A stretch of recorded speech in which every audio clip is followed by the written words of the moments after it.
endless job. Bandit, Shabazz. If you wanna make it out. Yeah. Good. All my diamonds wet. I be fucking endless bitches through my Snapchat. They send me pictures of that pussy, I don't chat back. She had a baby tryna fuck me, she snapped back. She know my nigga always capping, he'll snap back. And I just trashed the SRT and brought the Hellcat. You know a gangster gotta fall, but you gotta bounce back. And man, you niggas way too old to keep on asking where your ounce at. Nigga hit me for a break, I'm rolling out the bed. They got 20 on your shit, we'll take this 40 to the head. Millennial clip, they got like 60, got like 30 in the cig. And only thing we got spare is all the women and the kids. And let me tell you about my lady, that's my baby, and she story bad. Last nigga brought her hugs, fully brought her Louis bags. Heard it disrespect my name, know them boys blew his ass. I don't know one sitting on all this money like I'm Mr. Krabs. I can pick out any bitch I want, I got the gift to gab. Any bitch that ever fuck with me ain't had to lift a bag. It's a motherfucking guarantee that she gon' get a bag. Best believe I keepin' all receipts, but I'm gon' send her back. Look, coronavirus gave my boys a takeoff. We was making 3,000 off an 8-ball. And not to mention taking hits like we was Adolf. Roll up all the baking soda like we had a bake-off. And all my niggas hustlers. That's probably the reason why these niggas never fuck with us. Cause all these half-ass plugs, you sell them half-ass drugs. And if you sell us that shit, you know it's stuck with us, don't kiss it. We gon' spin that bitch until we dizzy. We gon' find out everybody live and we gon' pop her like a willy. And we gon' keep them heats when they get chilly. And all my Glocks black on, they ready to get busy. No kizzy. Yeah, I peep the hate, but I got something for they dumb ass. All I need is one car with one Glock with one mask. Then I let off hella shots like I had a heat in both hands. All they gon' say a nigga Indy or the gunman. Boy, it ain't no joke with us. Montclair only code for us. They say the club ran out of sections, fully it won't open up. Rollies presidential when they bust, they probably go for us. Endless, everything, they keep on quoting us. And I was on the yachty with them thotties, shout out Bruce Court. Only time we don't want no smokers when it's Newports. And I be trying to find myself a rabbit trapping D-boy. Endless keys on my block, they think we selling keyboards. I am only playing offense, on point like a shark fin. Brought my own water to Miami, I'm a dolphin. They like fully think he found himself, I never lost it. I can go to Neiman Marcus now on my closet. Cause I be overflowing with that drip shit, I'm a faucet. I got endless bitches that snacks, my phone a market. I gotta keep my foot on their neck, this shit a carpet. I don't give a fuck about these rappers, that shit is garbage. PG was home, they said that's not my paper. Now my man locked down and I still got that paper. Matter of fact, I'm getting cheese like that nacho flavor. I should call my nigga killer, this a nacho banger. I don't really need no features, this is nacho banger. All you hear is boom, boom, when that Glock go ringing. Straight to my cell, zoom, zoom, when that iPhone ringing. These niggas won't get down with us because they blocks ain't banging.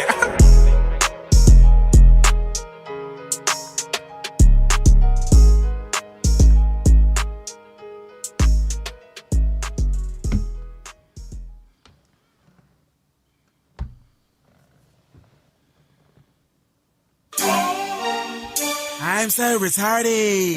DanaJay ain't to be fucked with. I'm so retarded. DanaJay is the realest on these YouTube streets. I'm so retarded. Get ready, get ready, get ready, get ready. I'm so retarded. Here we go, let's go. Oh, I'm so retarded. Love so retarded. Swag so retarded. We so retarded. I'm so retarded. Love so retarded. Swag so retarded. We so retarded. I'm retarded. I'm retarded. I'm retarded. I'm retarded. I'm retarded. I'm retarded. I'm retarded. I'm retarded. I'm retarded. I'm retarded.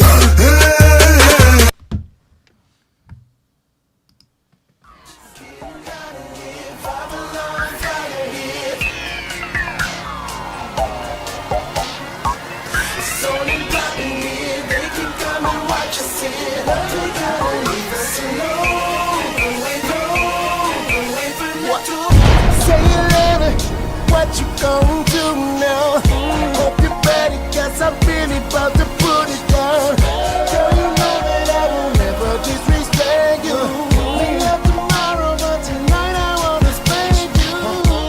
That ass count, gotta make it last now. Spread our soul, then I'ma beat it up. Hate on me, but no. Try to say stop when the beat say go. There you go again, that voice is watch you make your girlfriend go. Come on, come on, come on.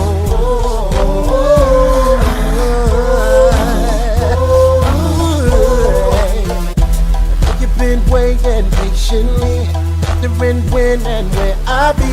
After causing ruckus in the industry, making this so she can't sleep.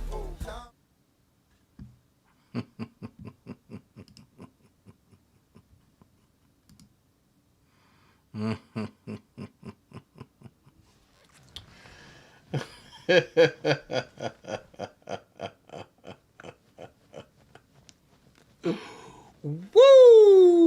Woo! Woo! Woo! Woo!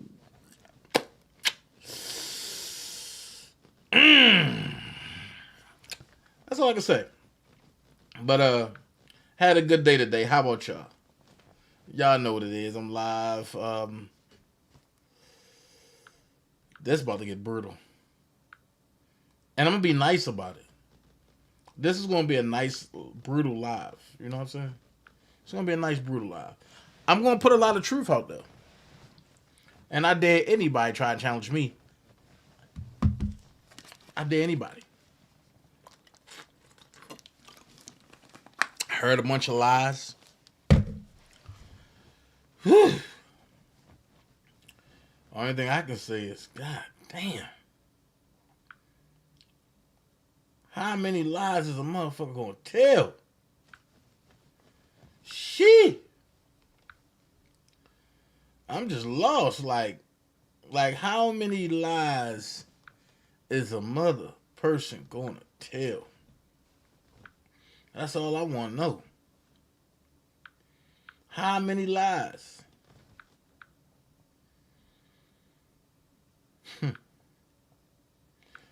But this is what I'm going to do. Give me like 2 minutes. I'm going to send these texts out. Let people know I'm live on this channel. I know y'all tired of it. I'm tired of it too. But give me a second. Let me send these out. And then we're going to get into it. All right, let's go. I'm so retarded. I'm so retarded. Yeah. I'm so retarded. I'm so retarded. I'm so retarded. Love so retarded. Swag so retarded. We so retarded. I'm so retarded. Love so retarded. Swag so retarded. We so retarded. I'm retarded. I'm retarded. I'm retarded. I'm retarded. I'm retarded. I'm retarded. I'm retarded. I'm retarded. I'm retarded. I'm retarded. I'm so retarded. I be goddamn. Started tutti fruity styles in my leggy charm. Oh man, I'm an arm, no baking soda, but I'm whipping. My magic school bus got 26s and it's spinning. Haters keep on tripping, like tied shoelaces. Real look retarded, but I ain't wearing braces. I'm thug hoes faces, retarded in the bed. My penis like a helmet, cause it get a lot of head. I'm eating on purple meds, cause my flow special ed. Head on red, got me twisted like some dread. That ass real retarded. Hoes time to step, cause I'm retarded when I swing like retards in a wheelchair. I'm so retarded, love so retarded, swag so retarded, be so retarded. I'm so retarded, love so retarded, swag so retarded, be so retarded. I'm retarded, I'm retarded, I'm retarded, I'm retarded, I'm retarded. I'm retarded, I'm retarded, I'm retarded, I'm retarded, I'm retarded. Retarded cash from me, I planted on the block. Retarded stacks looking like the magic beanstalk. I talk retarded shit like Kenny on South Park. Cause I'm retarded when I shoot, on point like a dog. Such a wild card, cause you a joker. When I pump, I squirt haters like a super soaker. I'm so retarded with mentally challenged hits, but if it don't make dollars, then it don't make sense. See, I'm a retard, don't make me act retarded. Say I'm broke-hearted, shawty, I beg your pardon. I don't treat, not trick, but I trick them to a treat. My blow pop, they leak, now I'm retarded in my knee. I'm so retarded, love so retarded, swag so retarded, be so retarded. I'm so retarded, love so retarded, swag so retarded, be so retarded. I'm retarded, I'm retarded, I'm retarded, I'm retarded, I'm retarded. I'm retarded, I'm retarded, I'm retarded, I'm retarded, I'm retarded. If haters get silly, I'ma get retarded. I'm talking a lot of trash, that's why you swag garbage. Retarded in the club, we popping them bottles. Ponto. And Kush from the jungle in the VIP with rap music got me trapping every night. You can ask the DJ dog, I get retarded play. Higher, higher. Pockets looking 9 months cause I'm by my label. I'm so retarded, love so retarded, swag so retarded, we so retarded. I'm so retarded, love so retarded, swag so retarded, we so retarded. I'm a retard, a retard, a retard, a retard, a retard. I'm a retard, a retard, a retard, a retard, a retard. Okay.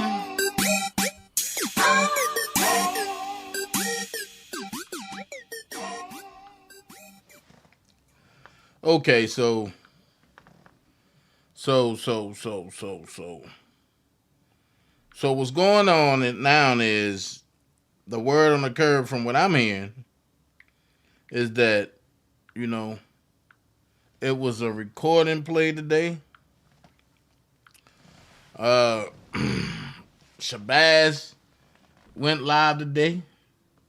Bedbug went live today. Shit. There's a lot going on. But the only person who ain't go live was me. Until now. Well, one thing I'm always say, no matter what going on, it's going to be eyes in the sky. It's going to be eyes in the motherfucking sky. And one thing I understand is I've been the most solid, the most consistent, the most down to earth. My hands never got dirty. So it can't get no cleaner than that. My hands never got dirty. I never said nothing negative about Rob. I never did nothing crazy about Rob. None of that.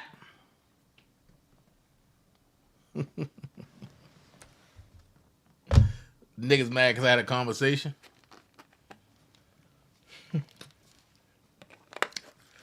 Well,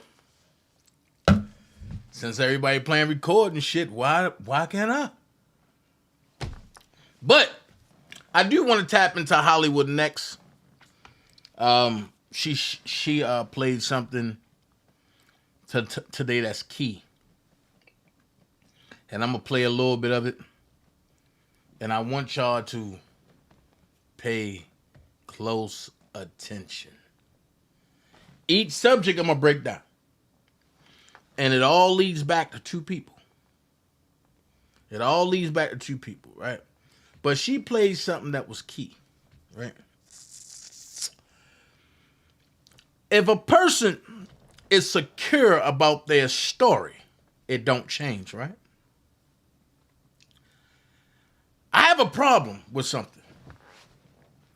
When you listen to Levi, his story don't change whether he's, hi, welcome back to Levi for Kelly, where the story is to be sold, not to be told.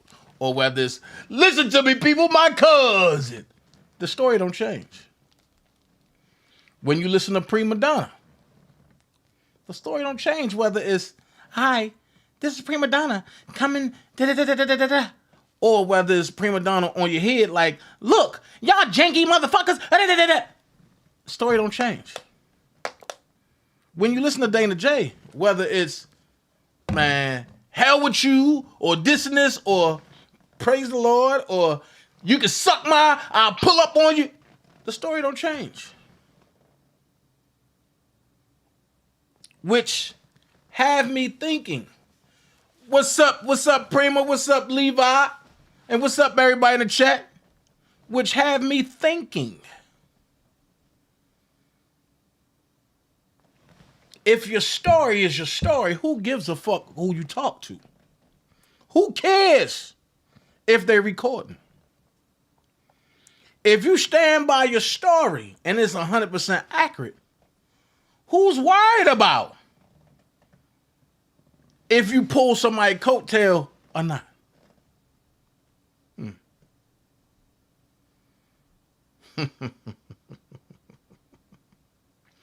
The problem is everybody was doing coattail stuff, but didn't want the next person to know.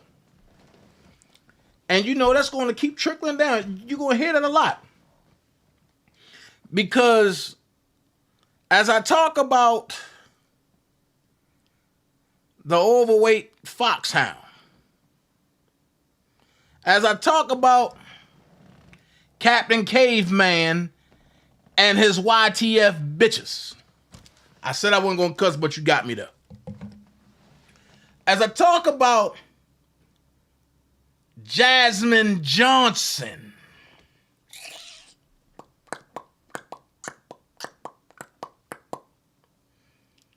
the one person that everybody was trying to hit, but nobody talk about that. Everybody on that platform, oh, Jazmin looked like a young girl, but wait a minute. Wasn't you trying to hit it? Then when she brought the thing about Dr. Rice out, everybody like, oh my God, not Dr. Rice, not Dr. Rice. Why not Dr. Rice? Ain't he a man? Don't he got a dick? Don't he got a balls? Don't he got a satisfaction to be filled? Let's keep it a buck. And we're going to talk adult talk today. I got a question. Why Dana wait till now to go live? I'm going to tell you. One, it's prime time. And y'all know I like to operate under the lights. Camera, action. Pay attention to my copyright signs. I operate under the lights. So, I want y'all to pay attention. And what's going on YouTube is the same thing that's going on in Robert's case and the same thing that's going on with the federal government. When the heat turn up, all of the oligarchs run. No. Don't run now. Don't run now. Thanks, God's gift. Don't run now. Why was y'all running? Why wasn't y'all running when y'all said DanaJay was the mole? DanaJay was this. DanaJay was that. Why wasn't you running then? And I had to stand tall and take the lashes. Wow. So I find it funny that when truth started coming out, the half and half was good. Instead of y'all doing the right thing and saying, you know what, Dana was right, I apologize. Y'all want to try to create beef. I'm not beefing with you. No. You want to argue. You trying to revive your channel. No. DanaJay don't want to argue. DanaJay just want to put facts out there. So let's put facts out there, right? Let's start off with Jazmin. I gotta get used to this double mic joint. I mean this double mouse joint. Let's start with Jazmin. Okay? Let's go. Because I want y'all to hear something. See, Hollywood Next put something out there today, and she ain't even know what she put out there. But I'm gonna point out to you. Because I'm a theologian. I sit back and pick you apart. Then when you give me time to think, oh my God. Let's go.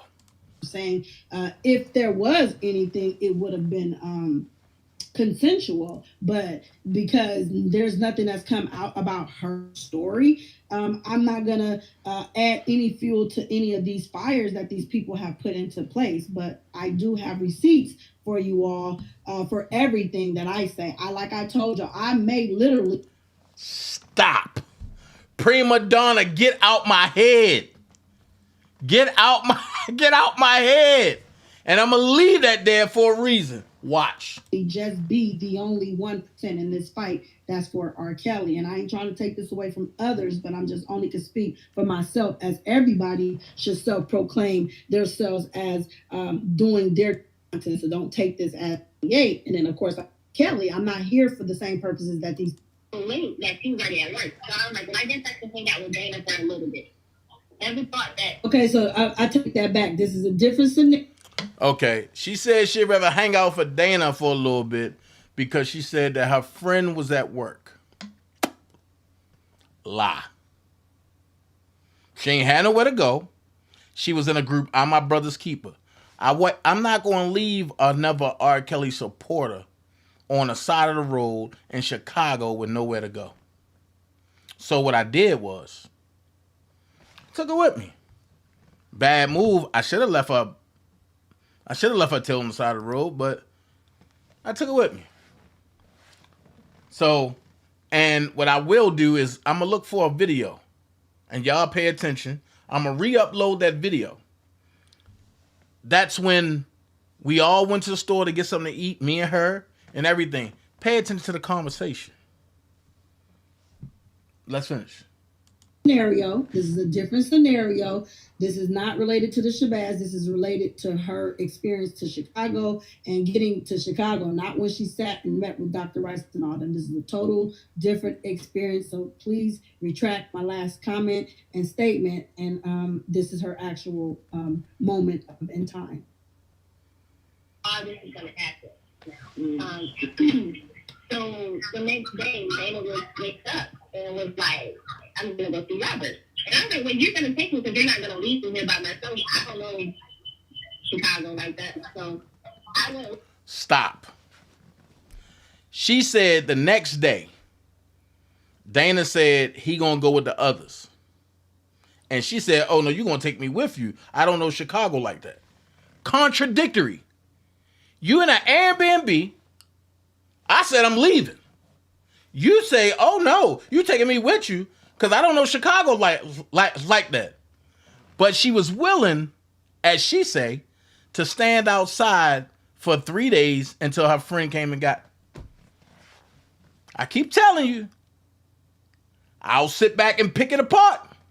And I love that Hollywood Next uploaded this because now y'all get to hear the truth. So let's make that make sense. Lie number one. We did the Trump hours. And I'm like, oh, yeah, this is where he was singing Happy Birthday to his daughter. So I guess this is true. Mm-hmm. So we ended up meeting another lady named Denise, older lady. And she got a room. I didn't know it was a resident area and a hotel. Yeah. Okay, so this is where she goes into how there's a hotel side and there's a resident side, okay? But then, no, I remember meeting her too. I remember you. I was like, okay, cool. Go back. So, like, she came down. It was just Denise. She came downstairs. Okay. So, next thing you know, now, the lawyers came. Wait. Yeah, so I didn't know that. So, when we got this, she came down because he was like, we're downstairs. And I'm thinking, oh, he's talking to Robert right now. So, okay, so now he's proving me wrong. Okay, so I thought he really was a mole, but actually he really said what he said he was. But once again, here goes another red flag. It was a lady that just came down. I'm like, okay. So, he came down. I'm going to explain all that. Just hold on. Next thing you know, now, the lawyers came. First it was Douglas, and I would not lie to you. Wait a minute. Hit the like button, y'all. This is some real content that y'all ain't never heard before over here on Team Next, Hollywood Next, or Pieces of the Puzzle. Let's put these pieces together one piece at a time. This girl, Jazmin Johnson, you have to remember, before she met up with Shabazz and before she met up with Dr. Rice or anybody, she came around as a supporter to come and support R. Kelly upcoming courts before he went to jail, y'all. Okay, before he was locked up. She was around. Let's go here. Because, a lie don't care who tell it. So Jazmin's spitting lies. So let's keep it here. We get to Trump. I told the story many times. We get to Trump. And Denise had a room in Trump. Jazmin ain't had no food, no money. And Denise paid for her a pizza. And let her stay in her room. Jazmin was like, oh, you really don't know Robert, this and this and this. So I said, let's bet your refund check. And she was like, bet it. Okay. I put a hood on my head. I walked out. Robert pulled up. I walked out. Robert was coming in. Robert hit me 3 times in the chat. Boom, boom, boom. Baby boy, what's up? What's up? Pick your head up. What's going on? Man, I'm talking. He didn't even want to be around Jazmin. At all. He didn't know who Denise really was until that night, until I told Denise to come outside. And that's when them two got into it over a beer. So, let's finish because this is intriguing. And this is her story I never shared. How much of this I'm going to share with y'all? I told you I'm just trying to really get to the part where she speaks about Sylvia and Sylvia's daughter. But again, oh, then I'm gonna go ahead. Well, let me see what else. This content is about an hour and I don't know. So y'all getting a lot of Let me see, cause next I ain't play the whole thing, and she's putting people out here, y'all. And her remark, I never meant to go this. Okay. All right. So pretty much, I'm gonna give you the backstory of it. Me and Rob talking after coming from the studio, right? I mean, not the studio. I'm sorry. Jesus Christ. Rob had a meeting with Greenberg, Doug, Nicole, and Ray. So when the meeting's over, that was like 2 hours. Me and Rob go outside. He told me come here. Went outside because he said he didn't want to talk around Denise and Jazmin because he didn't know they was. So we out there talking about a West Coast tour. We talking about a West Coast tour. Sylvia called. Oh, we on our way. I said, no, never mind. Robin gone. Cool. So I'm standing facing this way. Robert facing me this way. We talking. Only thing we hear is, oh my God. Oh my God. R. Kelly. Looking like, what the hell going on? Sylvia and them went and put their vehicle in valet and jumped out while the car was still running. So I had to tell Robert, like, yo, they the supporters, whatever. Boom. So, make a long story short, I'm going to fast forward some stuff. Sylvia and Demetra got into it about Dallas being brought to see Robert. All of him two wasn't there yet. Most of them was there, but D. Wilson ain't get there yet. From that point, and I'm just going to keep it a buck. From that point, all of us was talking about going out. Jazmin said, so I can go too. Robert said, oh, no. You look like a little girl. And then Rob said, do anybody know how to do any makeup? Sylvia said, yes. And my daughter, Dallas, know how to do makeup. So Robert said, no. I need them to make it look natural. And Sylvia said, yes, my daughter, she can make it look natural. See, look at my face. And I said, oh, yeah, because before then, she like a roadkill. And Sylvia was like, really, Dana? And everybody bust out laughing. And Rob said, oh, here we go. We know what that meant, but nobody else knew. So from that point, Jazmin was like, so I can't go? I'll go back to the Airbnb. And Rob just started cutting up. Rob said, look, and you're going to need a lot of makeup, and you're going to need about 10-inch heels, because you really look young. And she showed Robert her ID right in there. Robert said, oh, okay, cool.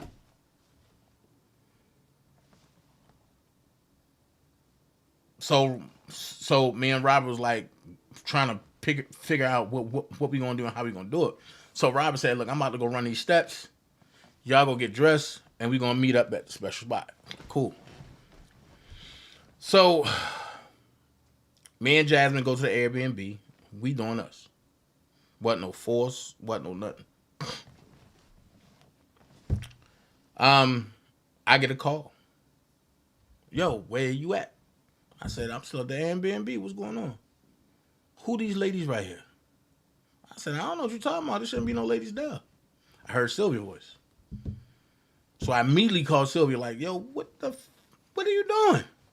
Oh, we just came to go. Matter of fact, and we seen Robert go past in the Sprinter, so we just followed the Sprinter and jumped out. Next thing I know, Robert pulls off. And she's like, oh, he just pulled off on us. I was like, well, let me call and see what's going on. I knew what was going on because he already told me. So Rob was like, look, just give them the address to the gym. If they want to come, tell them to come to the gym. But that's a shit show. I said, I'll take care of it. So we get to the gym. I give Sylvia the address to the gym because she was driving. Ain't nobody tell her to keep the address. Well, Jazmin and Cash Jones on the three-way call Sylvia. Rob want me to come. Jazmin now. Rob want me to come to the gym. Can you give me the address? Sylvia claimed she said no. But then she turned around and gave her the address and said, if you tell anybody, I'm going to deny it. Why would you do that? Because, see, it don't fall back on nobody except for me. And I kept saying that. Like, yo, this is falling back on me and y'all don't care. So Sylvia, that night, lied and said it was Demetria, but it was really her that had a problem with everything they had to do had to go through me. Which lead me to Bedbug saying, oh, Robert don't know Dana. You're right. I get it. He don't know me. But everything had to go through me. But he don't know me. Okay. I get it. So as far as Jazmin, a lady from Canada paid her way up there. She ain't had nowhere to go. On the next night, and Denise was partying with me, Robert, and some of the Brotherhood. And she had a little bit too much to drink. So Jazmin slept in Dunkin' Donuts that night. The night after that, Jazmin went to Olympia Fields with somebody that's supposed to have been her classmate and his girlfriend. Coming to find out, those were two people that she met off of a dating site called Tag. So they all went to go have sex. I'm thinking, Jazmin, cool. I leave. All hell breaks loose when I leave. People calling me like, yo, you know Jazmin's still up here. Nah, Jazmin been gone. Coming to find out, she's still in Chicago. But I'm going to stop here. The whole thing about I left and she sucked Robert up, that never happened. Coming from the gym, Robert was sitting in the back seat in the middle. It was some Gatorades and water right here. I was sitting where I always sit in the Sprinter, either in the back corner or on the side. Those are my two spots. Either in the back corner or the side. So this time I was on the side. Shabazz was here. D. Wilson was here. I forgot who else was in there. There was some other people in there. So they went to go drop Shabazz and him two off first in the Sprinter because everybody was going to catch Ubers back. And Rob asked, I said, nah, I'm going to ride with everybody. He was like, nah, man, we all get in the Sprinter so that way I know y'all good. From that point, him two was getting out. Jazmin kept trying to sit on Robert's lap. Robert said, nope, right there. Then he kept moving his coat.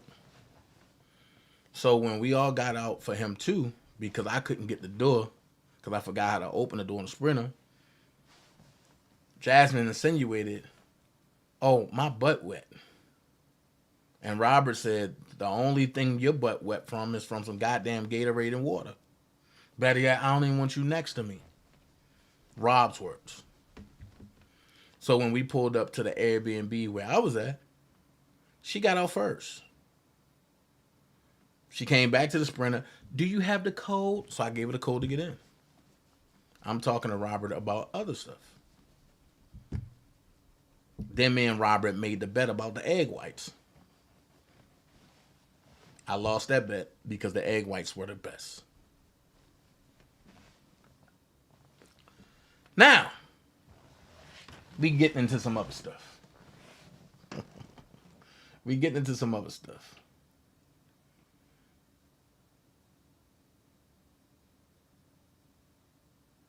So, after I leave, Jazmin put out the lie that me and Robert had a threesome with her in Robert's house. I came out, broke that down. Lies. I asked her, where is the counter chair? I mean, where's the lazy boy chair in his crib? She couldn't tell me. But you said that we had a threesome with you on a chair. Let me correct another lie. Azriel was the only one out of town. Joy was home.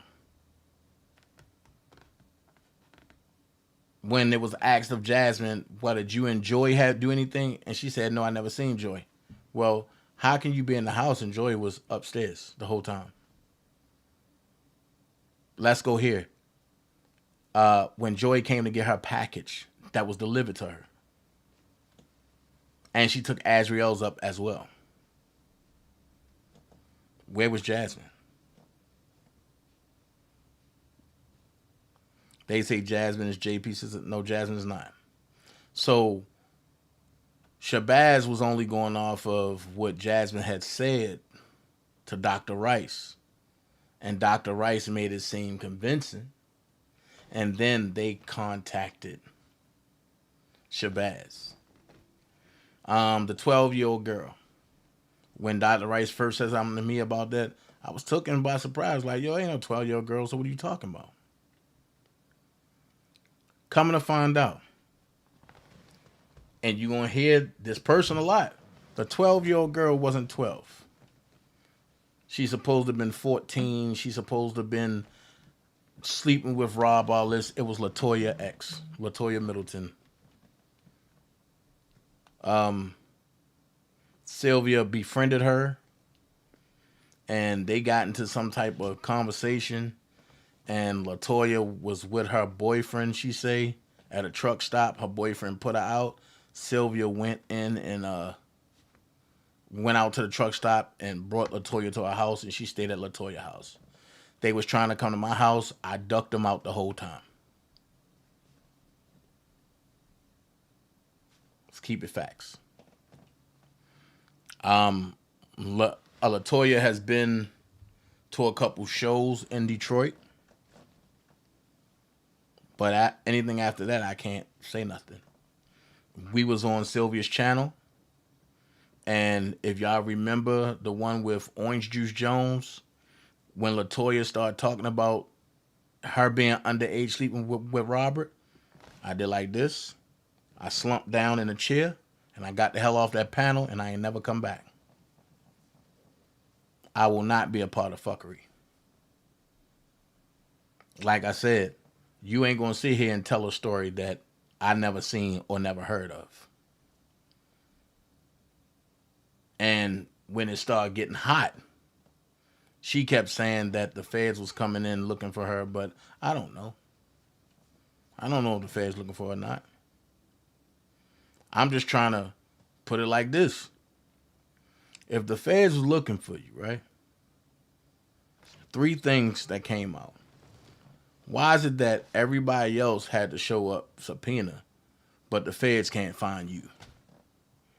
They go to Dominique's house.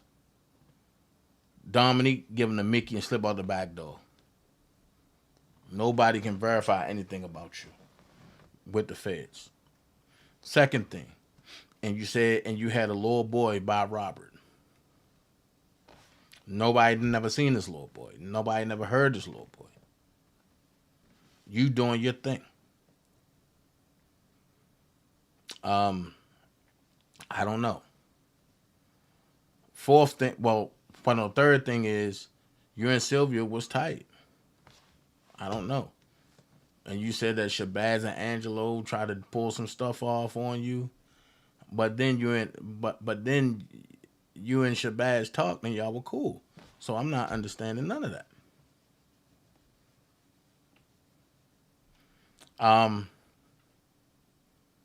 Let's listen to a little bit of Shabazz joint by Hollywood Next. She put that bombshell out there that Jazmin is really conflicted. And Jazmin went on every white platform and said, "Oh no, Dane ain't never raped me." Of course I didn't. I said it once, I said it again. I was asleep. You put my man in your mouth while I was asleep. I'm a whole nigga. I'm going to put it all in your mouth. If it can fit. We did what we did. Simple as that.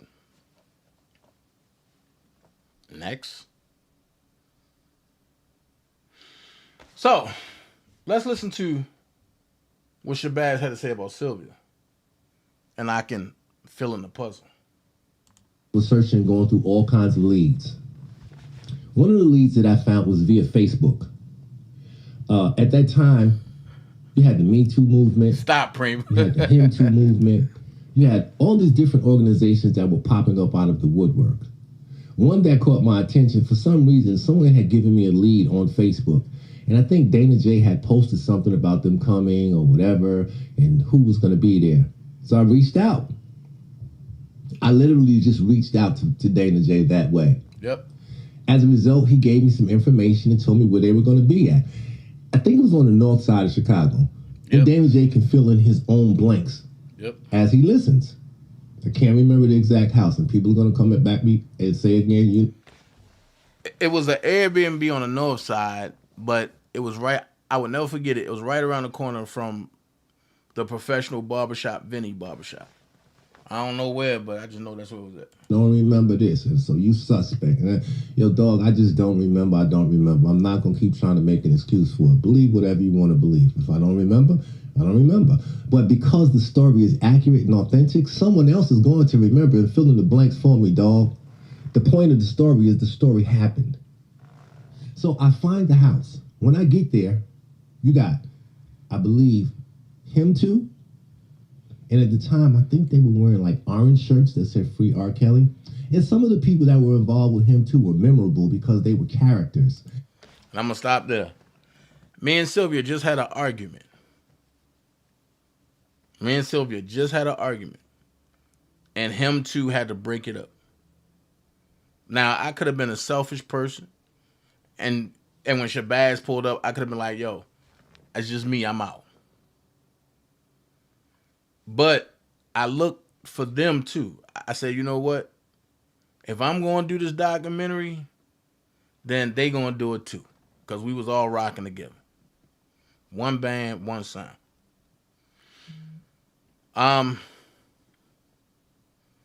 At first, Him Too wasn't going to do it. Because they ain't want to be around Sylvia. So I said, no, let's come on and do it. Atmos, what's up, bro? So let's finish. And when Shabazz came, he gave us the address where he was set up at, and we all went. Let's finish. And I'm not saying characters in a nasty way. I mean, they were just characters. There was one girl who had an afro that was on some Angela Davis shit, and her shit was just out there, and it was mushy and messy and mashy. But I think in a different kind of way, on some Black Power shit, it was sexy. You know what I mean? Like, I don't even know how to explain it. You know, all of that prim, proper, and trim shit, yeah, that's doable too. And everybody likes that. But sometimes just being as you are is sexy to me. It's kind of like seeing a female come out, you know, if she's going to the store. Now, that female might feel like she's not presentable or looks well enough for anyone to want to talk to her. And as a result of that, there are 1,000 niggas that try to talk to her. And in her mind, she's like, ew, I don't even look good. I don't want to talk to you. But sometimes it don't be about that because a nigga ain't always looking for the prim, proper, and trim. Sometimes they just want to see you as you are. Like, I want to see a girl sometimes as she is. I want to see in the morning. That's the one I want to see. I don't want to see the one that's at 7 o'clock with the makeup and the weave and the tight dress and all that shit. I want to see 7 o'clock in the motherfucking morning without the makeup, without the weave, and I want to see if that ass is as firm outside of that dress, just walking around as it is in that goddamn dress. Because the person I'm trying to fuck with is the one who let it fly. I need the core. I need the truth. I don't need the makeup. So at the end of the day, that afro was sexy to me. But it wasn't sexy to where it was going to be like, yo, shorty, what's good? Let me holler at you for a minute. Because I'm working. I don't do that. I've dealt with the white girls, and I'm sorry if I don't remember their names. Jen and Everybody Lindsay knows who I'm talking about. Jen and Lindsay. I've dealt with the him twos. I've dealt with all of the women that were involved in my documentary. I can't name them all, but there was never any kind of sexual anything for me. And even if I thought that they were attractive, I'm working, dog. I'm like, that shit is unprofessional. Like, nah, I'm not even going that route. So it was never that. The next person I see as a character was, you remember, and this is how I labeled her in my mind. Y'all remember the commercial, Just Because of the Summertime? And I think it was a Dark and Lovely commercial. And they had a dark-skinned sister, and she had short hair, and she dyed it blonde. And it was just like something sexy for the summertime. Let's get them likes up, yo. Sassy, and she had a smart mouth, and she had a little weight on her. So it's like she was a character because, she had that, I don't know, that kind of swag. That was Sylvia. Let's get them likes up, yo. The next person I seen after that was Sylvia's daughter, Dallas. So we immediately all start talking that night. Dana, the girl with the afro, him too, a couple other women, Sylvia, and her daughter. And when we got to talking in the hotel, everybody was filming and it was late. Because I ain't getting a chair to film until like 3:30 in the morning. So everybody was filming and it was late. But Sylvia was so engulfed in Shabazz. I don't know what's going on, but she was so engulfed with Shabazz. From that point, what happened? Oh, Shabazz was like, do anybody want anything to eat? So they looked to me. And I was like, look, man, just get me a cheesecake. A strawberry cheesecake. Then I'm ready to go. I don't know if nobody else got paid. That wasn't my thing to overlook. I just said, give me a cheesecake. So that's finished. I leave. This is the first introduction. We were going to have a next introduction, and the next introduction, I believe, was in the courthouse. Wait. When we left, because I got to fill in some holes that Shabazz left out. When we left, Shabazz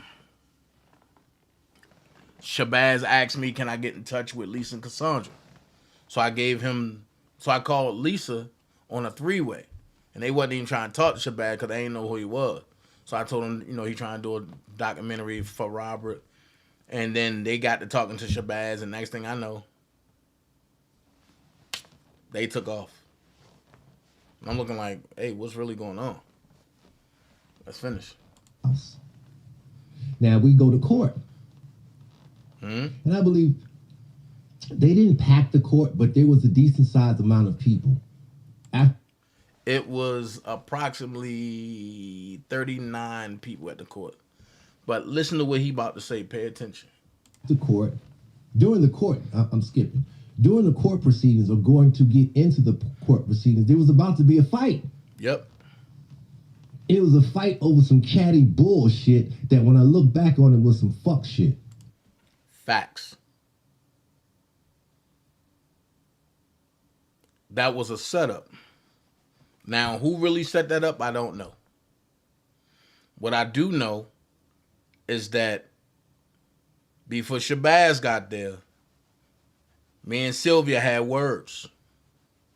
Me and Gucci had words. Me and Dr. Rogers had words.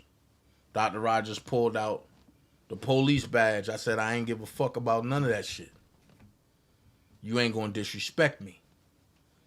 And I said, fuck Sylvia. In front of the guards there. Next thing I know, Shabazz pop up. Shabazz walking down this way, I'm walking up. Shabazz looked me in my face. I was like, yo, what? And he's like, fuck you, bitch nigga. So I was like, man, fuck you. So I didn't know that Dr. Rogers had called Shabazz. Because Sylvia said that Dr. Rogers called Shabazz. I don't know. So I don't know who called Shabazz. I just know that, as he's stating, somebody called him down there. But don't hear from me. Listen. He gonna tell it. And that was between me and Dana. And I can't remember if the fight was going to happen between me and Dana because of R. Kelly's sisters. I don't remember what, well, it was Dr. Rogers. But my part of the fight was in defense of one of them. It wasn't because I didn't like Dana or he said something about me. Nah, dog, my fight was because I was either defending the sisters or Dr. Rogers or something to that nature. Because I don't know Dana to have wanted to fight with the nigga. That's the whole point that I was making the whole time. And everybody was like, hold on, what? But I always said, me and Shabazz ain't have a beef. It's something deeper than that.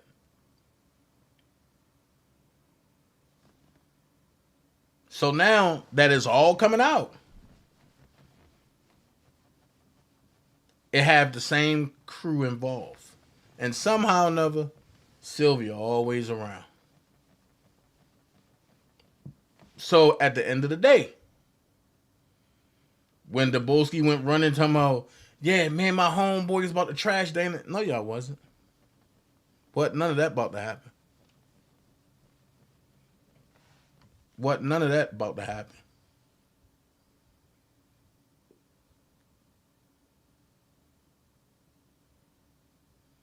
What? None of that about to happen. And I mean that.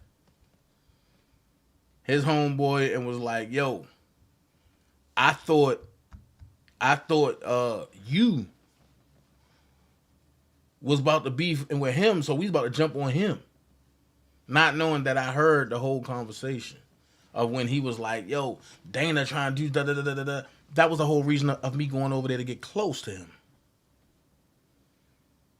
Just so he can check my temperament and I can check his.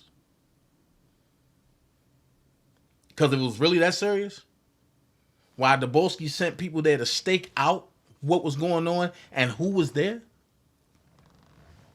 that let me know then that ain't none of them want no smoke. Even in their hometown. I'm not going to send somebody to a court case that I feel like I'm invested in just to see who's there and before I show up. So when court was over, I looked Dabolski in his face. What's up? I gave him a pound. Now all this, I looked over his shoulder while he was talking. That's cap. I ain't see Dabolski after that. I heard Dabolski was trying to sell t-shirts. I ain't care. I was talking to important people after that. That's why I just let people talk. Because sooner or later, the truth have to come out.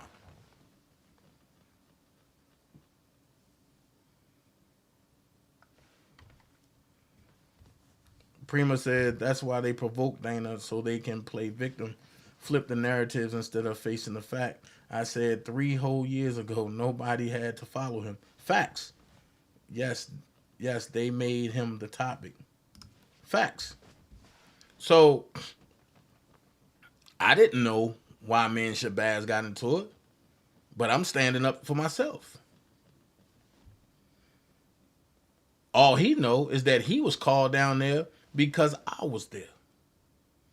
And I had beef with them on the internet. So let's let Shabazz finish, because he's going to fill it in. But he said something. I Can't remember what, and I ain't like it. And I'm a serious dude on some, yo, you can be whoever you want to be. I'm not a gangster, I'm not a thug, I'm not none of that, but I'm still a man at the end of the day. And if I know What's up, Bob? What up, J-Rock? she's having a problem with a nigga, I am going to step up for that woman. And you know what? People have always told me, nigga, you gonna get killed by stepping up for these bitches. I've heard that verbatim in the streets. I've had niggas that we've been standing on the corner, a nigga might come out his mouth and say something wrong. Everybody laugh, but I'm the nigga to be like, yo, dog, what the fuck? Wait a minute. Marshmallow in here? All right, oh, I got feelings. Oh, you finna get blocked. Yep, you finna get blocked. You put your cash out on my live. The devil is a liar. What is you talking about? Yo, son, don't do that. And there's niggas that standing next to him that's like, yo, Baz, what the fuck is wrong with you, yo? What you always trying to say, Captain Saberhole? Yo, that's somebody mama, nigga. The fuck you talking about? If you want to do that shit, don't do that shit while you standing next to me. At the end of the day, nigga, my name is Shabazz. That carries weight for me. I am Muslim. You go against everything that I believe in by you gonna stand here and call her a bitch or say some shit about suck my dick because she didn't want to talk to you. Nigga, you ain't spitting the right shit. That don't give you a right to disrespect her. That is what a Muslim and a man is supposed to fucking do. Bottom line. That's why me and DanaJay was getting ready to go at it. And I don't got no beef with Dana now. We cool. I don't have a problem with anyone. Let that just be clear from the gate. But here's what I'm saying. Facts. We go to court. After the court proceedings and the fiasco happens, we end up going to... Damn. And I thought about this yesterday because I couldn't remember the name. And again, that's my memory. But I think we went to Tavern on Rush. Tavern on Rush is one of R. Kelly's favorite places to eat. So there might have been 30 of us. It was about 30 of us. I think either sitting next to me or sitting across from me was Sylvia. Marshall. What's good, nigga? And I have a conversation individually with everyone because I'm trying to get information and listening to that side of the R. Kelly tribe. I tell her I'm making a documentary. I tell her exactly what I'm doing, how I'm setting it up, yada, yada. In between telling stories, here's Sylvia. Sylvia's married. Sylvia's married to, I believe, someone who's African. And I understand, dog, I'm going to say what I'm going to say. And if you're African and you're listening to me and you feel some type of way, then nigga, you just going to have to feel some type of way. Because what I'm about to say is the general consensus for people that I fuck with where I come from. Okay? I am not going to change what I'm going to say to keep from hurting your feelings or saying whatever. Facts, Bob. You have conversations, then you have conversations, nigga. And the conversation, nigga, is the conversation when you at home with your family in the kitchen and you motherfuckers is talking about them niggas ain't shit because y'all don't like American blacks. And I'm not saying everybody feels that way, but what I'm trying to say is there are conversations where the real people come out. So I'm getting ready to give you a conversation on how it really is. I'm not about to hold back. So at the end of the day, she's telling me this African shit. So in my mind, I'm thinking to myself, she changed the whole spectrum and goal of what I thought she was. You marry an African shorty? Like, yo, really? Like, yo, where I come from, yo, niggas was getting married to Africans. Like, Africans would be running up on females and offering them $5,000 or $10,000 or whatever because they need to get in the country. I personally know 2 or 3 women who've done that. No bullshit. You know, I don't think it's like in the old days. In the old days, you had to marry an African and stay with them for a certain amount of time or something like that. And y'all have to, do whatever it is that y'all had to do. I don't know if they would consummate the marriage, meaning if you actually had to have sex with that person, because I just couldn't even see it. And I know our people are beautiful, and we come in all types of shades. But every time I seen somebody that married an African, they weren't the shade or the type of people that were appealing or attractive at all. And normally the way shit goes in real life, those be the ones with the money. The pretty Africans, however you define pretty, are broke where I come from. I'm not saying that is a general statement. I am telling you. Then I'm going to go here real quick. I'm going to stop real quick because I'm going to talk about some stuff with Sylvia, man. Sylvia came between a lot of good relationships. And I will talk about him too. Me and him too was cool, and we had our own little relationship. It was like a brother and sister joint, and we had our own little joint. I'm gonna say this: if it wasn't for certain people, others who's no longer on YouTube streets as they claim, and Sylvia, I don't think me and him too would have ever stopped rocking with each other. But I will say this. Sylvia created a scene. This is how I knew that Sylvia was working behind the scenes against me and lying. This is how the Kip blow up happened. Sylvia made a big scene to the ladies of him too. Then Sylvia called me after they called her out. And I said, look, running past them, I'm at work. Whatever y'all decide, then I'm rocking with it. When I get home, I get a call at 10:15 at night. I'm waking up like, yo, what's going on? The whole him too just going at me. You knew Kip said that. I'm like, what are you talking about? So Sylvia had told them that I illegally recorded Kip talking about Aaliyah, and they wanted the video. I didn't know what they was talking about because I never illegally recorded anybody. So I was like, what are you talking about? From that point, that was the beginning, that was the ending of Dana and him too. It was just too much.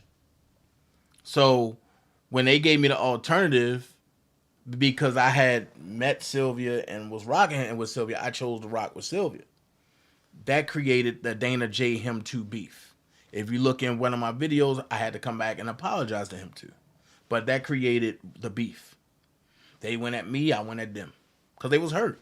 Because they was like, yo, you going to turn on us for her? And then when they did the same thing to me, I meant not him too, but Sylvia and them did the same thing to me. I was like, damn, now I know how him too felt. That's when I had to apologize to them. But all beefs, I mean, I'm going to keep it real. It wasn't really no real beefs. It was just some stuff that got stirred up on the internet. And if you notice, Shabazz and D came at me, I went at them. And you know that D Wilson frequents on the Baby Killer channel. I can't deal with that. That's just me. But when I seen D in New York, it was like family again. All love.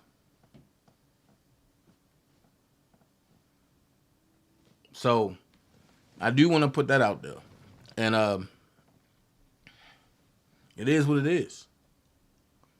But I will say that now I've learned from those situations that now everything got to be on the up and up. And I got my sis Prima. I got a dream team. But that's all that matters. That's all that matters. No more Sylvia. That's over with. That's done. That's dead. Never to resurrect again. And some of the people that left to go with her, same way. And you're going to see one of the people when I get towards the end of what I'm talking about. So let's finish. How I see things and what really goes on where I come from. When you walk into an African store where I come from, be it in the Bronx or be it in Brooklyn, them shit smell like shit and they are nasty as fuck. And then they have the nerve to have an attitude towards American black, who I'm trying to spend money in this nasty, funky, smelly, stinky, shitty motherfucker. Hey, Denise. That's just what it is. Hey, Denise, call in real quick. Now, probably do they have nice stores and nice homes? I probably believe they do because 678-545-2955. Call in for a second, Denise. Shows where they say, why is it the only part of Africa that they show is the part that's impoverished, where the kids' ribs are sticking out? And I agree with that. Like, don't even use an African baby to get you support. You want to use the worst of the worst to make people aware of something so you can ask for $1. For 99 cents, you can feed the village of 16 people. What? What the fuck 99 cent gonna feed? Where? Yep. But if you feed small children, I'm gonna say this. Shabourne been telling me that. And the reason why him two rock with Sylvia as long as they did, because they kept saying Dana, she a snake, and I kept taking up for her. That's just me. If I don't see it, I can't accuse nobody. But they were seeing what she was doing when I wasn't around. Let's finish. and their ribs are sticking out and they're sick, you know, their stomachs are already small. So maybe I don't know where he's at or and if she is with him, let me take that back. She wasn't with his ass then. She was up in my face. Damn, Sylvia was trying to get you can take that Shabazz. the way you want to take it. And I'm going to hit you with another punchline. Hey, Not young only Jordan. was she up in my face with the smiles and the googly eyes and the conversation, she accepted my money for me to feed her motherfucking ass. How about that?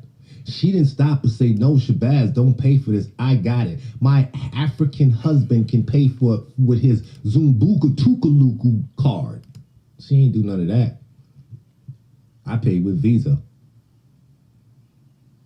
Mel J. Then it got a little more scandalous. As the day progressed, I think there was an individual Thanks, phone Coretta. call because I got a number, as does she have mine. And guess who came into play? Her daughter. Now be mindful, during the conversation of me finding out about the African husband and how she drove out here and why she always comes to the court cases and how she's this and how she's that, the daughter came into play. Call in, The reason why Denise. the daughter came into play is because I told her I was doing a documentary and I'm going to do reenactments. At the time of me telling her I'm doing reenactments, Facts. Azriel was in pro R. Kelly stage and flip R. Kelly stage because her part of the film had been done. So she was willing to allow her daughter to play Azriel Clary. Now, I'm going to go forward and then I'm going to come back. Forward. Wait a minute, Shabazz. And before you do that, if y'all paid attention to what happened, hold on. You're live on the DanaJay show, caller. How can I help you? Yes, Dana. Okay. Hey, Denise, question. Hey. Jazmin said that she had sex with me to get close to Robert. No. She had sex because that's what she chose to. And Because, you know, from my perspective,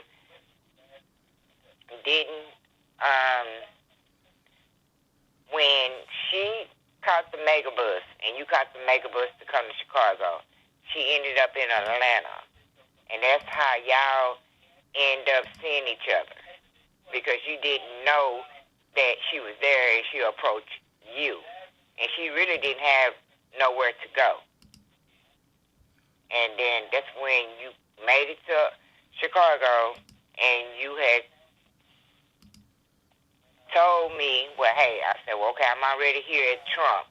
So when y'all get settled in and whatever the blah, blah, blah, that's when y'all met me and everything. So she ended up staying with you, but she said she felt as though she needed to because she didn't have no money, because she didn't have nowhere to go. well, she told everybody she had money in Chicago.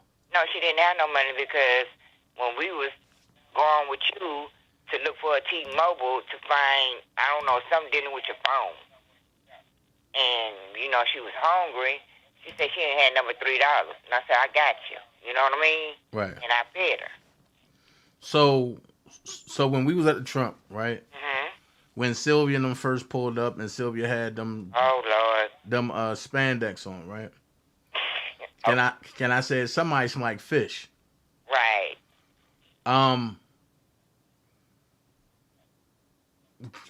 Was it any type of beefing or anything going on then? No. And didn't Jazmin state that Dana, and this is verbatim, Dana I need to be your right hand because, you know, I will never snake you, and your left hand don't need to know everything your right hand is doing. Correct. And you said, hell no, let Dana be Dana? Yep, I sure did. Okay. So can you elaborate? And when Rob pulled up at the trunk? He was like shocked, like where all these people coming from, you know. He wasn't expecting all that, you know. Even though Robert is a lovable person, but it's like, don't just pull up like that on me and jump out like whatever. I'm in front of my domain, you know, your house, you know. Even though condo on one side, the hotel on one side. But he was like tripping, like where all these people coming from? So it was supposed to went through you, so you can let Chaos know what was going on. And you told them not to come until I tell you to come, but they end up putting up anyway. So let's talk about this. I charge people $800 to come see Chaos. You never charged nobody to do nothing. Never. You never collected any money at all dealing with a meet and greet. None of that. Never. Okay, so I got another question. When Robert first pulled up and me and Jazmin made that bet. Okay, Robert see me. Y'all bet it $50. Right. And can Robert see me at all? Yeah, Robert can see you anytime. No, I'm talking about once I put the hood over my head. Oh, no, Robert did not see you at all. That's when we were sitting in the lobby. Robert didn't know who you were from a pan of paint. A pan of paint. I mean, shit, I got it backwards. A can of paint? Yeah. There you go. Up until I walked up on him, right? Nah, he made you walk up on him, you know, like he kept tapping you in your chest a couple of times, 3 or 4 times, like, baby boy, pick your head up. Where you going?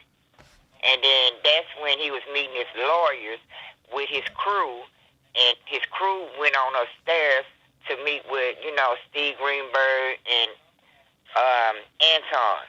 But Robert stayed down there talking to you for at least 30 minutes, and I'm like, God damn, what all they got to talk about?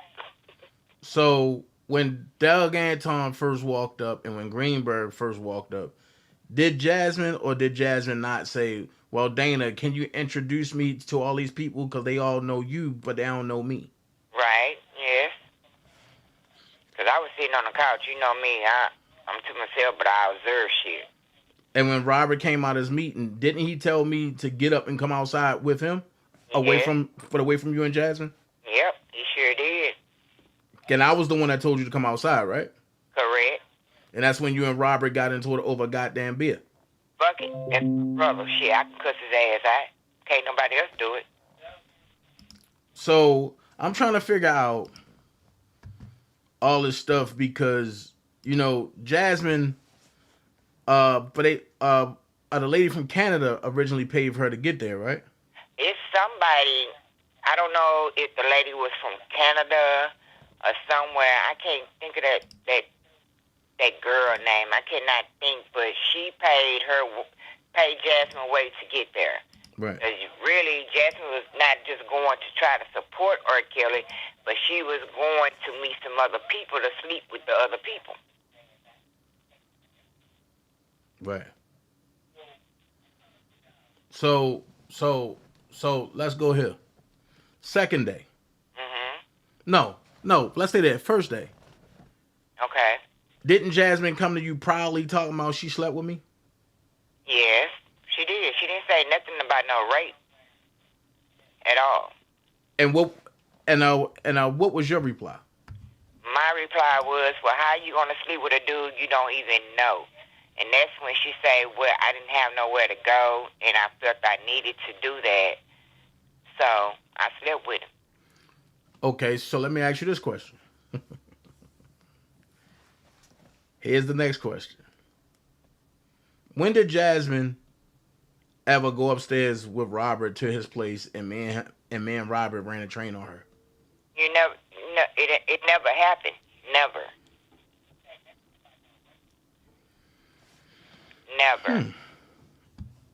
Because, you know, you got to look back then and, you know, like when Kevin was around, this and that and the third, and he was trying to interview her. She was all disbobulated. Just like when Siobhan called in on Kevin's show that particular day and everything, she hurry up and hung up the phone because she was lying. You know, because Siobhan was supposed to go in on Jazmin. Yep. She hung up the phone. Yep. She didn't want to talk to nobody that knew what was going on. Exactly. But now I'm about to drop exclusive for everybody, right? Okay. And only you and I know this. Now the world gonna know this. Okay. When Jazmin got put out and she was walking the streets of Atlanta not too long ago. Huh? And when Jazmin got put out of her mom's house and she was walking the streets of Atlanta not too long ago, and she called you and said that she was homeless. She was staying at her aunt's house. Okay, she was staying at her aunt's house. And she called you pretty much and said that she was homeless, right? Yes. Didn't she want you to ask me, can she stay with me? Yes. So if I raped her, why does she want to still stay with me? But you know, it's crazy because, like, by listening to your last live by Shabazz, because, like, when I made it back from Chicago, and we was connected, talking every day, this, that, and the third. So 9 out of 10, I'm thinking of she here, there, but she said she was staying with an old dude. So I'm assuming from listening to your last live, she was probably with Dr. Rice.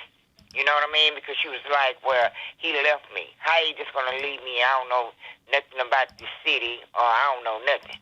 I don't know where I'm at. Don't know how I'm going to get where I'm going. She was talking about me because I up and left. No. This was when everybody had left. Okay. And by when you played that first episode dealing with Shabazz concerning Jazmin. Okay. And she was telling me she was with an older guy. And just like how she had called me, you know, Okay. back then about, well, hey, I slept with Dr. Rice. What the fuck? Huh? Who does that? Come on now. You sleep with everybody that you meet? That's not cool. You have a child. Then she said she slept with Robert, though. But she never slept with Robert. Right.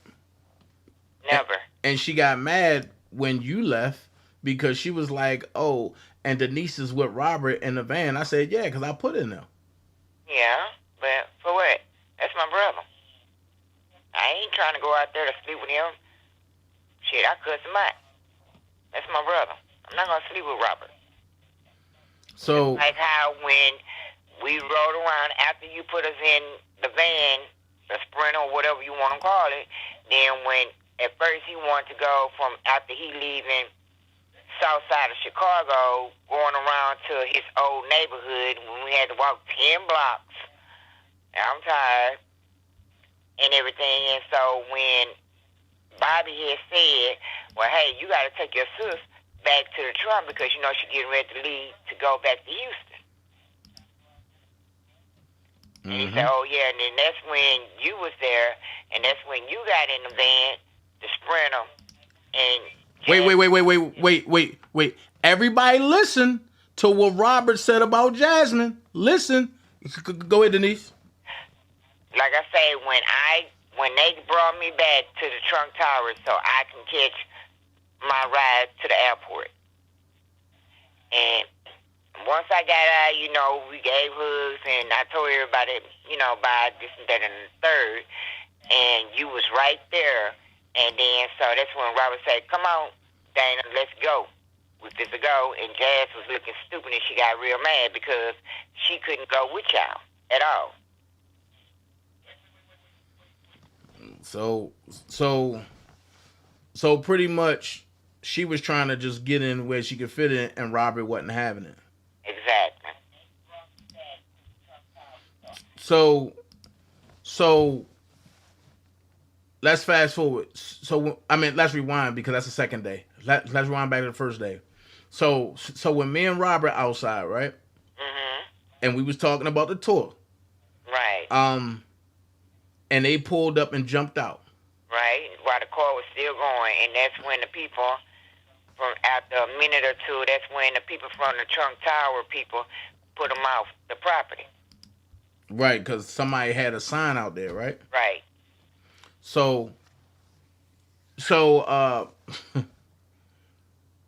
when everybody was talking about going, did Robert tell Jazmin and she need to get some 10-inch heels and something, and Robert because she told looked her that she needed to at least have some heels on, have some kind of makeup on, have some kind of clothing on, because she looked like a little kid, and he wasn't having it. And then Sylvia said, well, Dallas can do her makeup, and that's when I said I meant Sylvia looked like roadkill, right or wrong. You're right. You are very correct.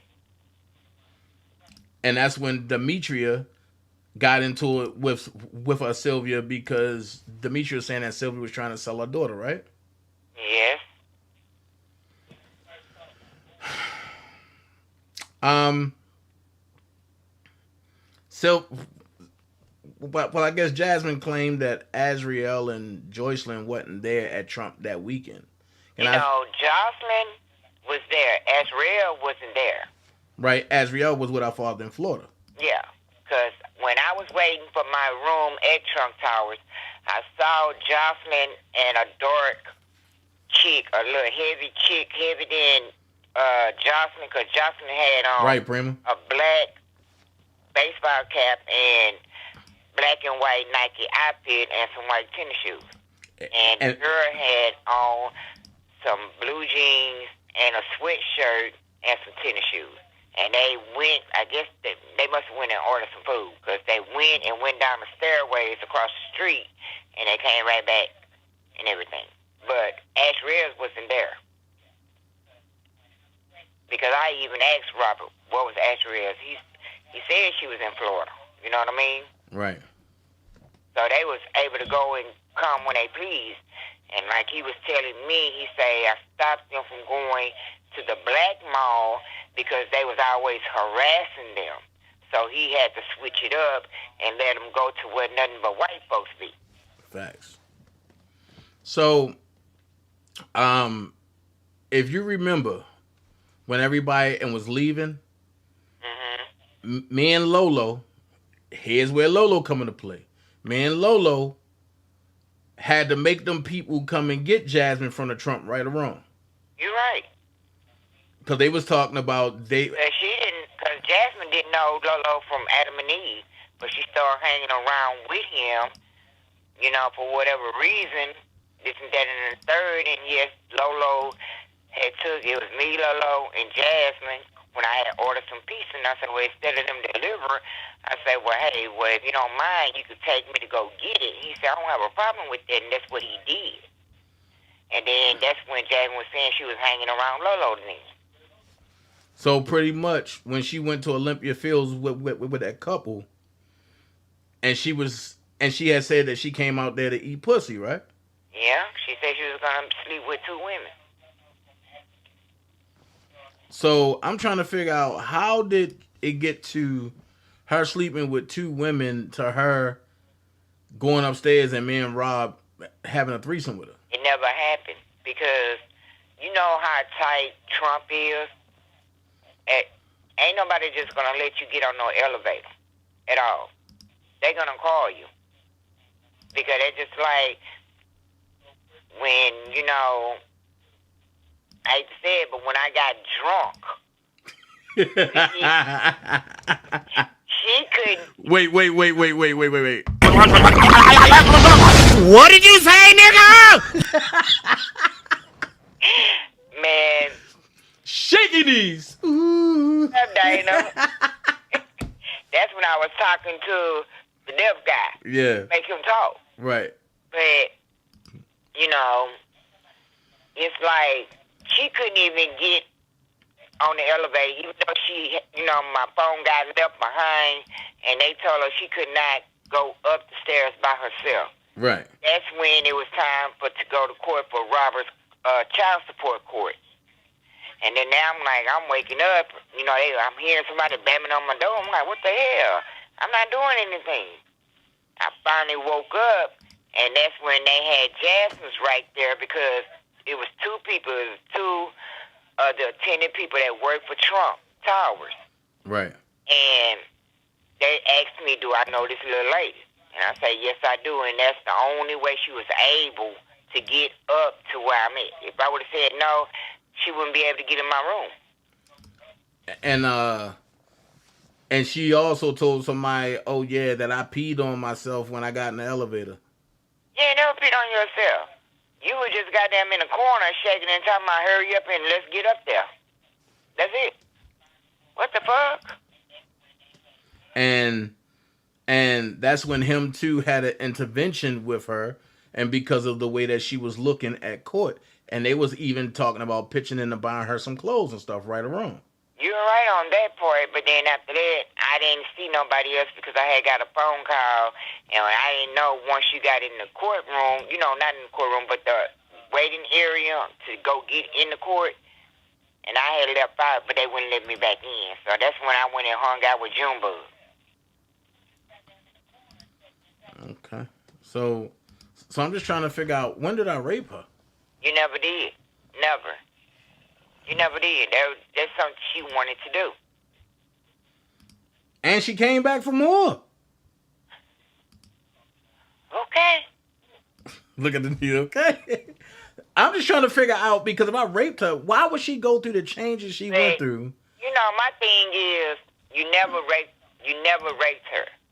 My thing is, like I said once again, whoever is listening, and if they ever saw Kevin Terrell live, and they caught her in live, and when Siobhan called in on Kevin live, you know, that's when Kevin hung up on Siobhan for whatever reason, because Siobhan might have had something to say, but couldn't get it out.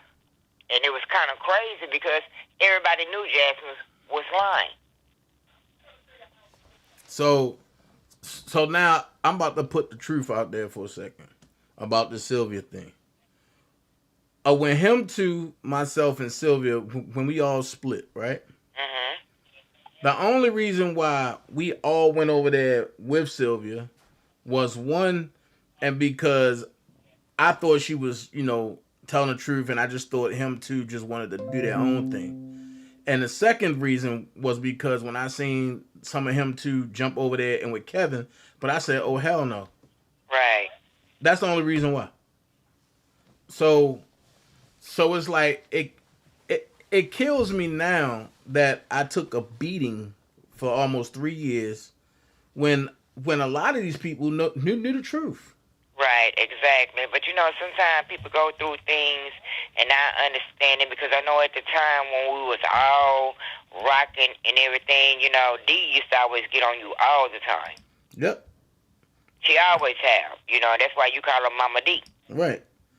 And me and Siobhan always got into beefs. Because you was being big-headed with dealing with Siobhan. When Siobhan trying to say, well, Dana, no, you need to do it like this here, you need to do it like that, but, you know, you big-headed. You don't want to listen. Right. You know? But, can I get out the phone now? Because I need to talk to Babe. Oh, Lord. Bye. Bye. Hey, everybody. All right. Talk to you later. All right. Bye. So that's coming from somebody that was there through the thick and the thick and the thing and the thing. You know what I'm saying? So let's finish listening to Shabazz. How the fuck you gonna be an R. Kelly avid supporter and fan when you're gonna have your own goddamn daughter go against R. Kelly? Well, Shabazz, I'm gonna answer that for you. We witnessed this lady come out, and matter of fact, hold on. You don't gotta hear from me. You don't gotta hear from me. This is what we gonna do, okay? You don't gotta hear from me. We gonna do it this way. It killed me, Shabazz. It killed me last week when she came out talking about, y'all know that Azriel's a liar, but 2 weeks ago she hit us with this. She went that information, which caused okay. I clean bathrooms, my bathroom. No, I'm sorry, that was the wrong one. This one. Shut up, but she even trying to mess herself up, pressurizing herself on the stand, y'all. You remember that? Do you remember what they told that she was not flipping? She the one was going off. But you guys going through right now. This girl's in pain because what? The love of her life is now gone. So it kills me how she taking up for Azriel there, right? And then just last week she talking about, oh, we all know Azriel's a liar. Wait a minute. How are people allowing her to come back and jump back into something after she totally showed you how she felt? Prime example, this right here. As a child supporter, looks for your daughter to be associated with very person. Hey, let me explain something to you guys. What my daughter do, what my daughter does in her life is her business, guys. You cannot dictate what happens to my child, but she has a business. Oh my God, y'all gotta stop that. What? Y'all really gotta stop that. For real.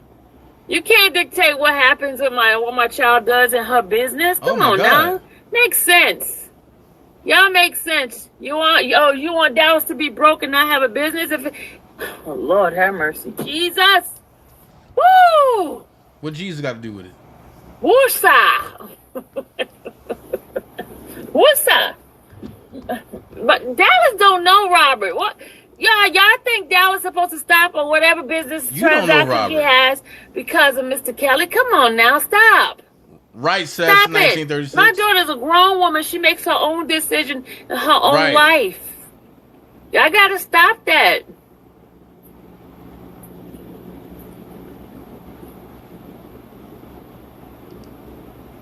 So I don't understand it. Keep your daughter out of this. Her daughter is grown. Yeah, thank you, Black Beauty. My daughter is 22 years old. She can. You think I'm gonna tell Dallas not to do certain things? What? You think that I'm gonna tell Dallas not to do certain things?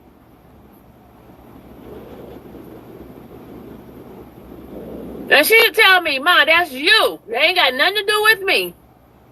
That's what she'll tell me. That's you, Ma. Wow. I ain't got nothing to do with me. I ain't got nothing to do with that. Wow. Now, y'all tell me last time your kids listened to what you said. All the time.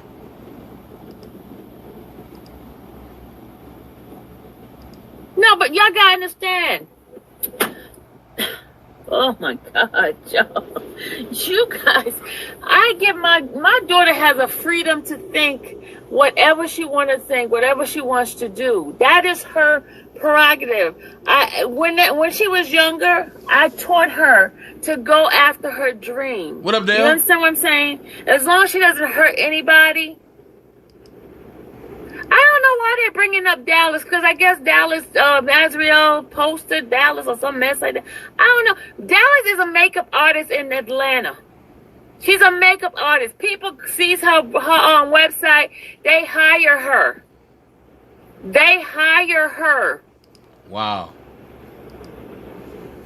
Tell her to be careful. The girl probably did that girl makeup a while back. She probably just posted it now. I don't know who that. You know how many faces that girl do? I don't know every single customer that girl has. I tell her to take care of her business. As long as she does doing her own things and she ain't in my pocket, I'm good. Wow. I'm good. Why you defend? Well, yeah, Queen B. So that's why you defend Azriel and you. No, I've always defended Azriel. I've always defended Azriel. Y'all don't delete their message like. Keep that in mind. Keep that in mind. Let me also address Azriel's situation, y'all. Azriel is 1 year older than my daughter. And you guys know, when you have young adults, they are not mature as us, the ones who've been through life, right? Azriel loved R. Kelly. That girl loved Mr. Kelly. Those people used and manipulated that girl into switching and changing on her. Because let me tell you, when you are in love with a man and you worship the ground the man walks on, and all of a sudden people start giving you false information about the man, showing you emails, which Tasha K and her daddy and Larry did that to change the woman's mind, And they went and manipulated that girl. They manipulated her mind, and they caused her to flip. What But up, let Lovely me tell T? you something. That girl is not happy with what action she did. She What? knows she operated from hurt. She knows that. Because you know why? If you watch her channel, you'll see this girl is... So how are you taking up for Robert and you with Azriel and them? But let's let Shabazz finish. Hold on. Azriel went against R. Kelly. So Dallas was going to be the person to go against R. Kelly. And Dallas is the person to go against R. Kelly playing Azriel, but her mother is Sylvia. And let me tell you where we had a problem at. I had a problem in the bathroom with someone who was there because as we was talking, I think they rumored and it was spread around It was that Shantae. Dallas was up to play R. Kelly. Dallas was What's up up, to play Leah? Azriel. So somebody in the I gotta bathroom talk to you, asked Leah. me, how I'm much gonna call is you she today. paid?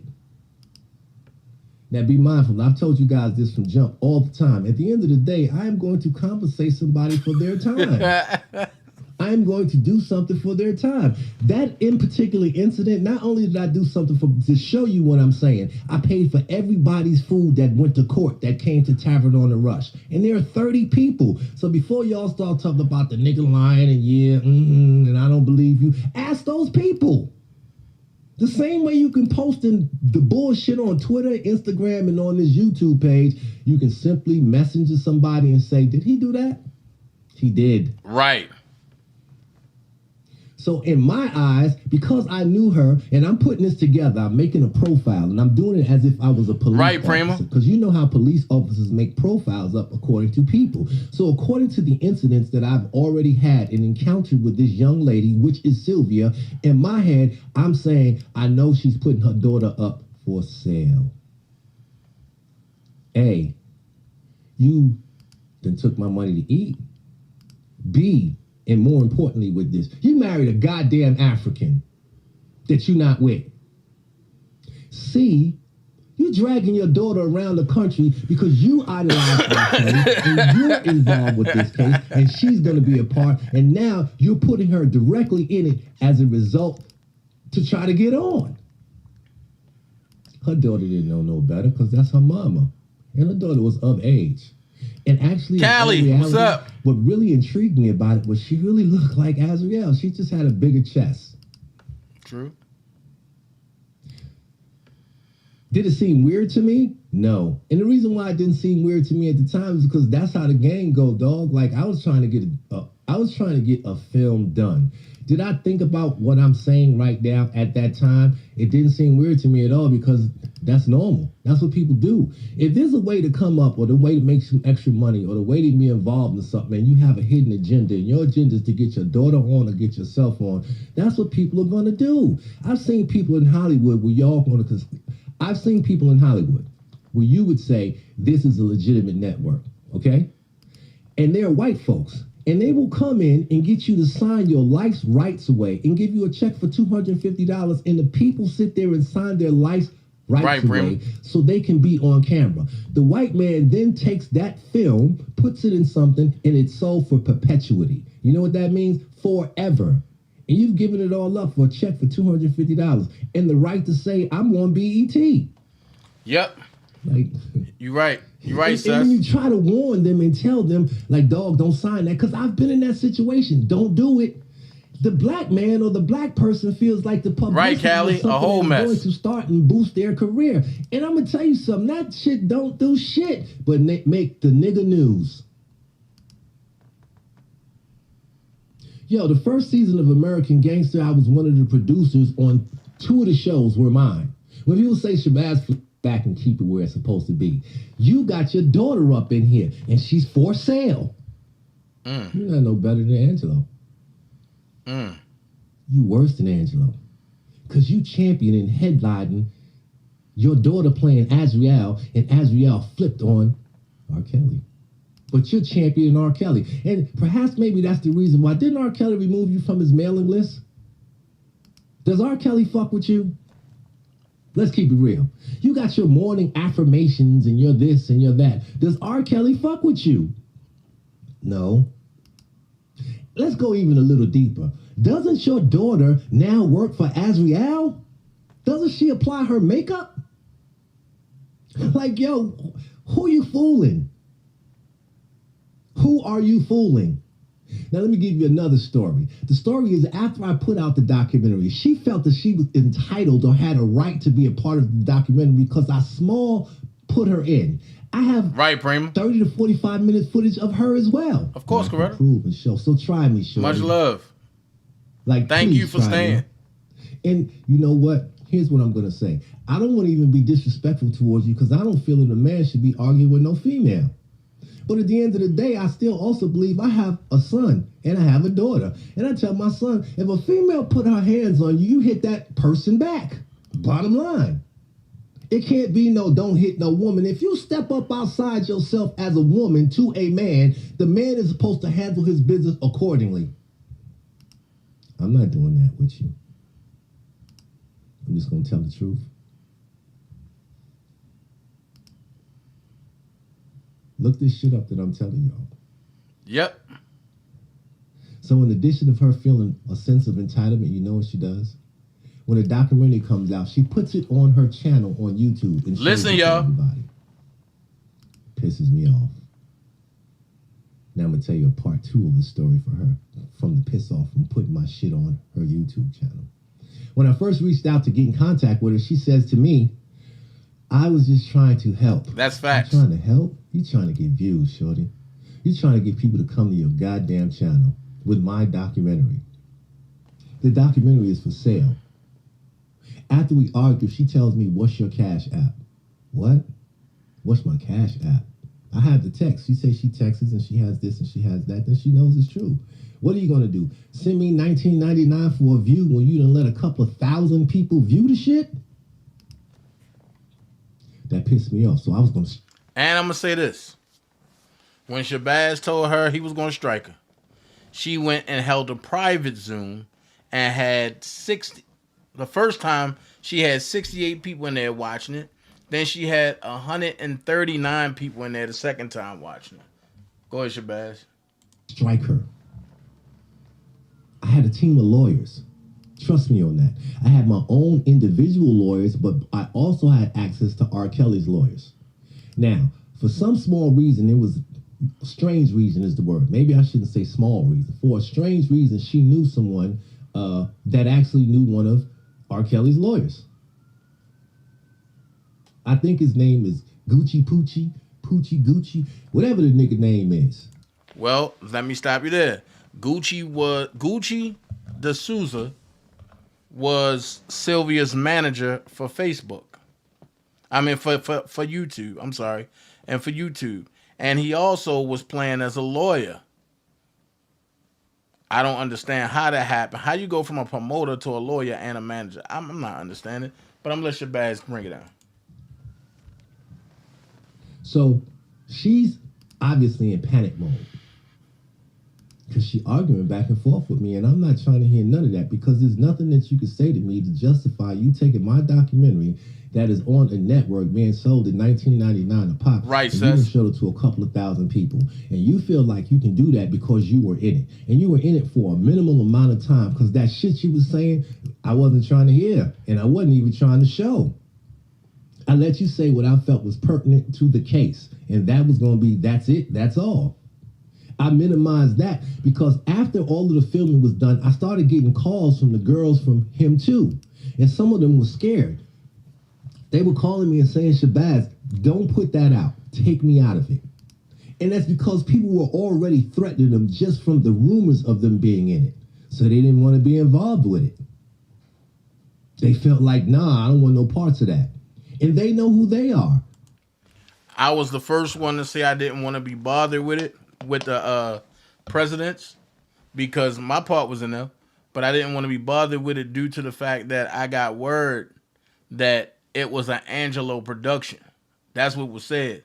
And I called Shabazz and I was like, yo, just can you take me out of it because anything negative about Robert, I'm not with it.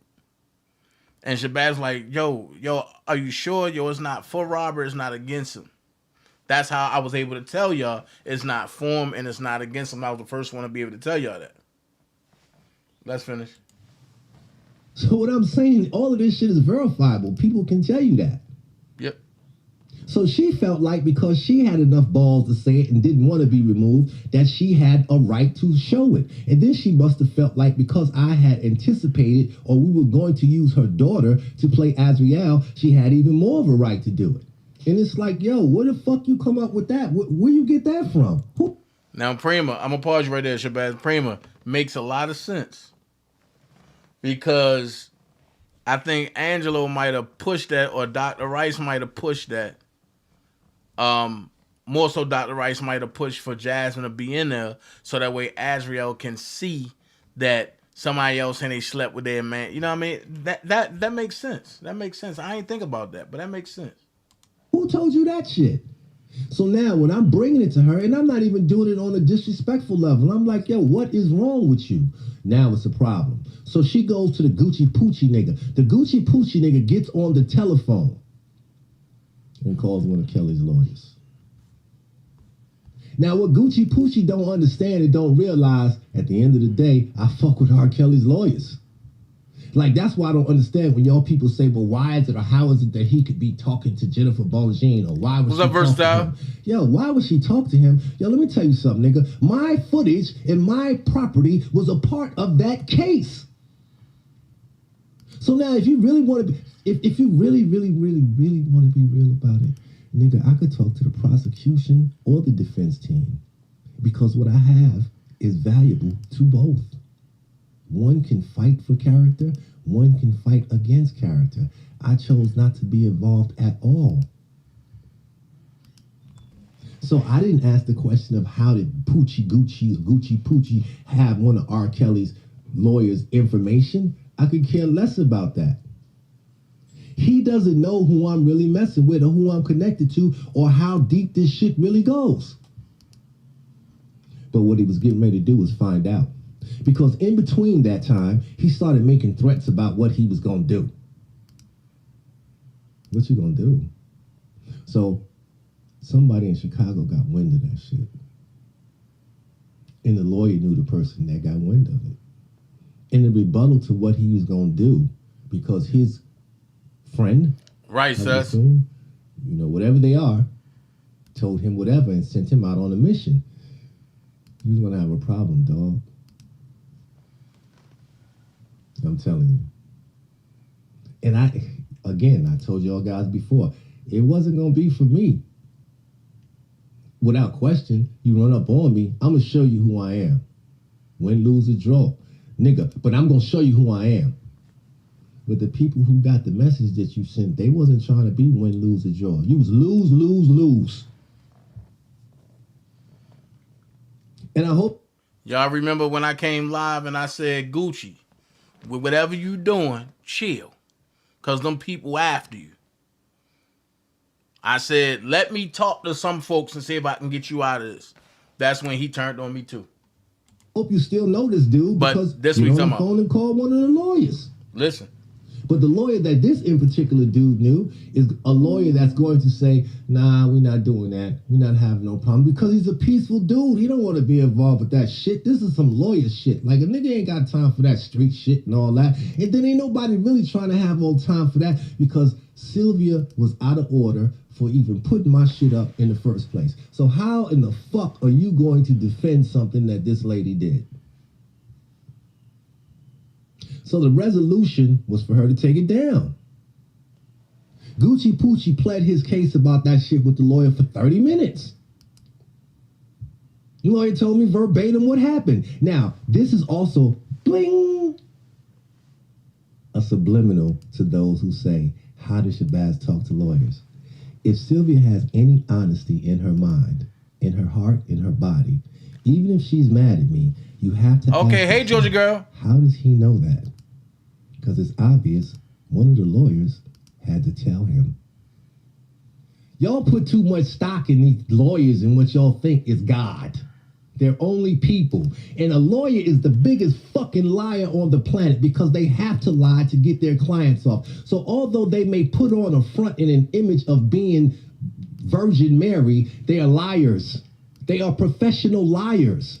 So stop with the stupidity of, who's going to talk to who and who's not. Because at the end of the day, what you also don't realize is I own a media company. So I can come from 1 to 2, 3, 4 angles if I choose to. I can come as a reporter. Or I can come as a regular nigga on the street. Right, or I can come with some information as an investigator. I can wear different hats because I am in that category. And proof of being in that category is like I just said. How do I know the conversations between Gucci Poochie and the lawyer? Because Gucci Poochie ain't told me shit. Fact, shorty. But Gucci Poochie don't know he put himself in harm's way at that time. Because I don't got no beef with the nigga now. I'm not scared of him. I'm not scared of Sylvia. And I'm not even trying to start no shit. I am telling you, as I continue to keep telling you guys, my story. Fast forward some more. I get into it with Sylvia again. And I get into it with it again over Choke No Joke. Listen, y'all. Choke No Joke had scheduled an interview with R. Kelly's sisters. Listen. Let me reverse. I got the original contact for Choke No Joke from Sylvia. And the reason why I went after Choke No Joke from Sylvia is because Choke had used some of my material on his YouTube page. I didn't even come as aggressive or not. I thought in the beginning that he was being non-biased and he was reporting the news for what he was reporting for. Since then, he's gone 100% R. Kelly. I had a disagreement with him, and this is a personal disagreement because Choke was an informant on a case with somebody getting killed. I don't care how you want to say it, whether he was a witness or not. Because of my core, I built as is based on people standing up and taking their time and keeping their mouths shut. Underneath that, you don't go to the police. You just don't. I'm down for it. Let me know. Does that mean I don't like that man? Nah, I don't like what you did, son. I don't care how he feels about me. I don't give a fuck about none of that. At the end of the day, I just feel like the nigga was a rat. Bottom line. But that came after. Because initially, he just seemed like a regular down-to-earth dude that was telling a story. So I took it for that. I didn't have a contact with him. I wasn't going to Instagram him and DM him and all that. I went straight to somebody who knew him, which was Sylvia. As a result of that, we made contact. He started getting information and leads on people who were involved in the case and wanted to interview. Facts, Freeman. Somewhere along the line, that went wrong. Because he said some slick shit to the sisters. The sisters told me. Again, I'll say this again. I'm a firm believer that, nigga, if you want to threaten a female, then threaten a nigga too. Like, you got to be an equal opportunity asshole. And if I know that female, nah, dog, that's not going down. That was good, bro. I don't care if you think R. Kelly's sisters ain't his sisters. I'm not going into all of that. Great. They are who R. Kelly allows them to be. And as of this time, he allows them to be his sisters. That's good enough for me, dog. Like, I don't give a fuck about all of that. But they're women. Now, I know people don't like them and they're going to say this about them, and I'm not going to be their defense team. No, not at all. But if I know that they're getting ready to be in harm's way based on the attitude of a man, what kind of nigga would I be to not say, shorty, don't do it? And that's what I told them. Don't go. They were en route. Don't go. She's on the phone telling me what this nigga is saying. Don't go. And because of his language and what he's saying to them, I text the nigga. I call the nigga. Like, yo, what's up with you and the sisters? Like, son, why you talking to them like that? And for me, it was funny because at the end of the day, if you really felt like that, why are you inviting them to an interview? You're already hostile. In my experience, once a nigga starts getting hostile, it just gets worse. It's not going to get better. Do you think that it was going to reverse? And if he's talking to you like that, yo, when people say red flags, if a man is talking to you from the gate, I'll smack the shit out you. What you think is going to happen when he gets in a relationship with you? He's going to stop? The nigga told you who he was from the gate. Now, if you my sister, my cousin, just a friend. That'll never happen, sis. I'm going to tell you, shorty, don't fuck with that. I'm firm on moral obligations. I have a moral obligation to do that, just as a man. That's what I did. Then me and him got into a beef for me taking up for them. understand something. I know there are people that really don't like them. For example, Bruce, R. Kelly's brother. R. Kelly's brother may have the position to say that or do the things that he does simply because that is R. Kelly's brother. Choke no joke, ain't R. Kelly's brother. And if it was R. Kelly's brother, I'll keep it 100 with you, dog. I love you back, Miss Barbara. Too, yo, I understand how you feel. Get your shit out, but you ain't about to put your hands on him, not in front of me. And that's that nigga brother. That's just how I'm on it with anybody. And it doesn't matter if that affects our relationship or whatever. It's just the right thing to do. And when I say shit like that, y'all be acting like I'm coming from left. Like I'm not just gonna stand there and allow that shit to happen. So as a result, me and Choke got into a beef. The common denominator was I got the information from Sylvia to even get to Choke. But Sylvia's a snake. Whoa. Prima said, Poochie, the guy trying to have an all-white yacht party celebrating Kelly without Kelly. Oh, and let's go here. The Brotherhood made me tell Gucci to take that flyer down because Rob wasn't going to be there, and that's false advertisement. I do want to say that. She is a snake. There's nothing that you can tell me to change my mind. You cannot be for R. Kelly at all in my eyesight. And you got your daughter putting on the makeup of Azriel. And let me tell you something about Azriel and her characteristics, and I'm going to keep this quick because I've exceeded the hour. One of the stories that was told with Azriel and Joycelyn and R. Kelly, one of the stories that was told, understand what I just said, they would be sexual affairs. They were in a relationship. Azriel is an alpha. Azriel likes alpha shit. So let me give you an example of what alpha shit is. As you know, most people. Hold on. All right, oh, I got feelings. Oh, you finna get blocked. Yep, you finna get blocked. You put your cash out on my live. The devil is a liar. People like oral sex. Straight to the point. It could be foreplay before the main play, or it could just be the story. Right. It could be that's Primo. all. And they like to receive it. Some people like to give it. Some people like. Queen B, you donated $300 to the New York rally. You can do an audit on that, and matter of fact, and you can let your bank know that your money was taken under false pretense, and he would have to pay that back. To receive it. I think an alpha person is on the receiving end and they just like the pleasure of having that done to them. Within those sexual trysts between Kelly, Joycelyn, and what's good, Jody? Allegedly, after these sexual encounters exactly, done, love yourself, as a result of her being number one, Joycelyn will get kicked out of the bed in the bedroom and made to go sleep on the couch. Dig what I'm saying to you. This is a story I'm not making up. This is a story that was told to me. After they were done doing whatever they were doing, Azriel and R. Kelly will remain in the bed and Joycelyn will get kicked and put on the couch. Joycelyn, according to Azriel, and at that time, was a participant. Right. Even in my documentary, when they were fighting, they were talking about you were sleeping with me. But Azriel was the man of that relationship. And what men don't like oral sex? The reason why I'm putting that out there to you is I want you to understand where I'm going with this. This girl is manipulative. This girl is an alpha. Because I know that, I stop and I think, damn, Sylvia, you put your daughter to put her makeup? Because when a person is doing a service or performing a service for you, I think that person is subservient. It doesn't make them weak. It makes them the person that they are working for.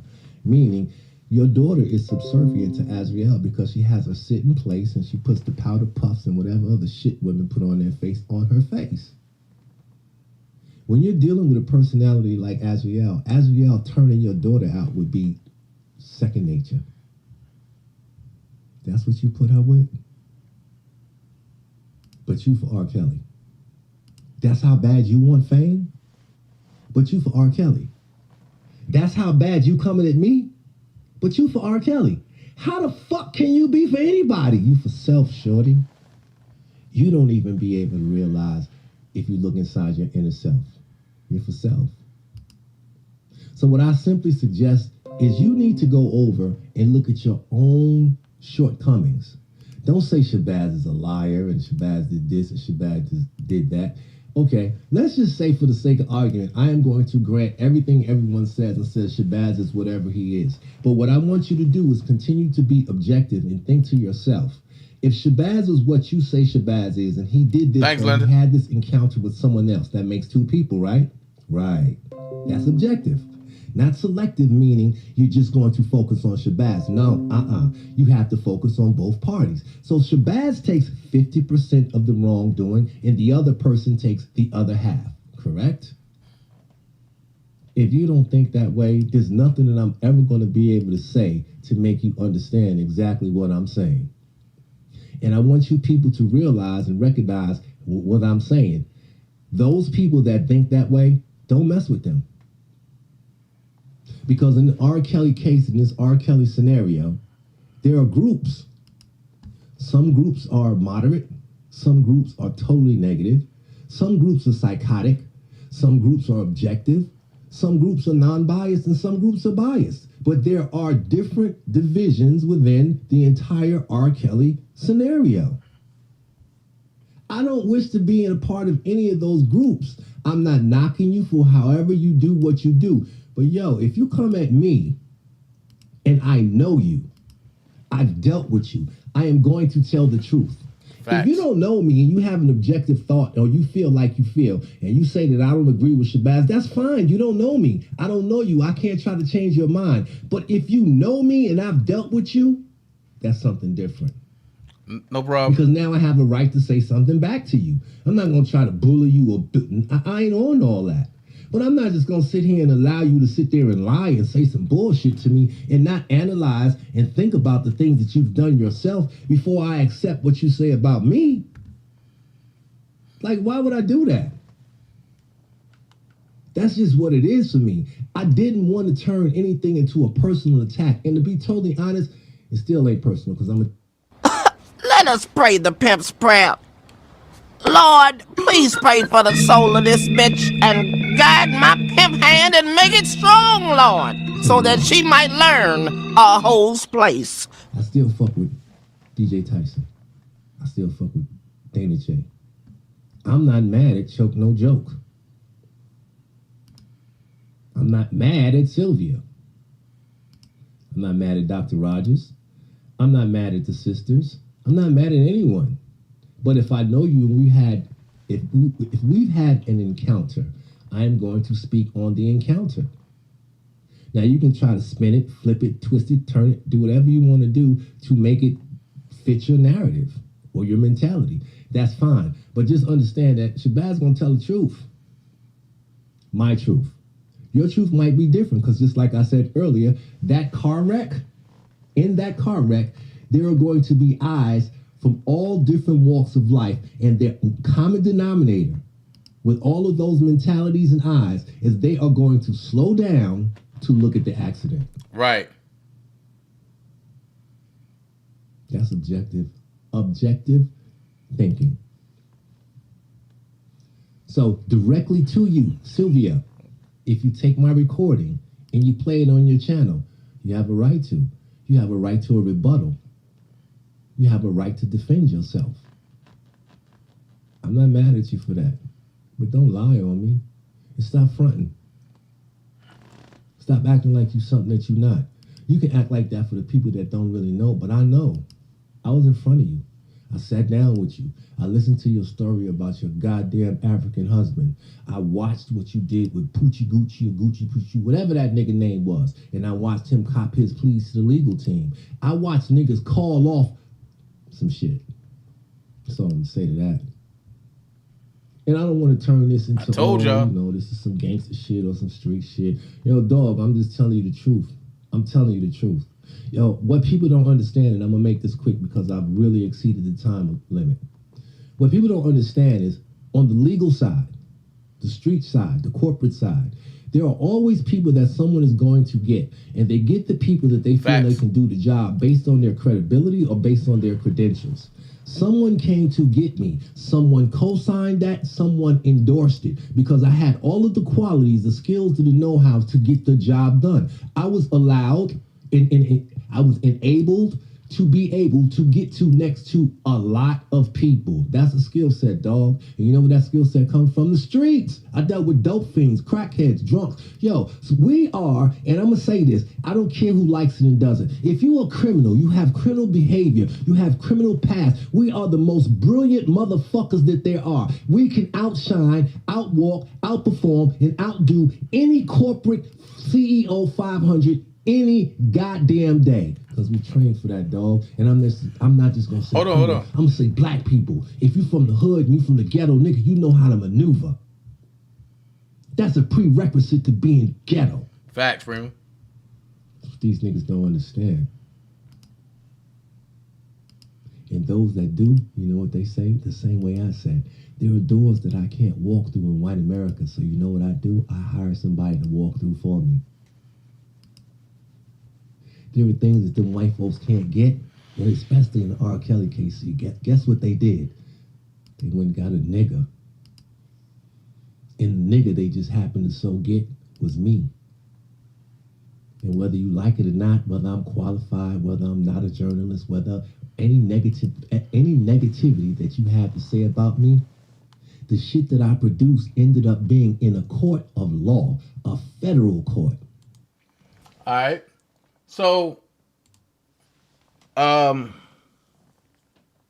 next thing I'm gonna go to, because Shabazz verified, Dr. Rogers verified some stuff, because I got some stuff that I need to get to real quick, and I know, a lot of things going on. So what I'm gonna do is this right here. I'm gonna make, but it's gonna be quick. Azriel put out a rap song, right? And since they using people rap songs in court, I want y'all to listen to Azriel's rap song. Listen to this. This proves that Robert didn't force nobody to do nothing, didn't beat nobody with a shoe, and didn't do none of that. Watch this. Listen to this. Wait, let's stop it. And let me just tell you, let me just say what I'm getting ready to say to you. The reason why it's like that is because although, I'm doing what I'm doing, stop playing. Let me stop this. Listen to the song. Here we go. There we go. Eat it good, like it from the hood. Give me a thug, nigga. I need all that. Y'all know who this is, right?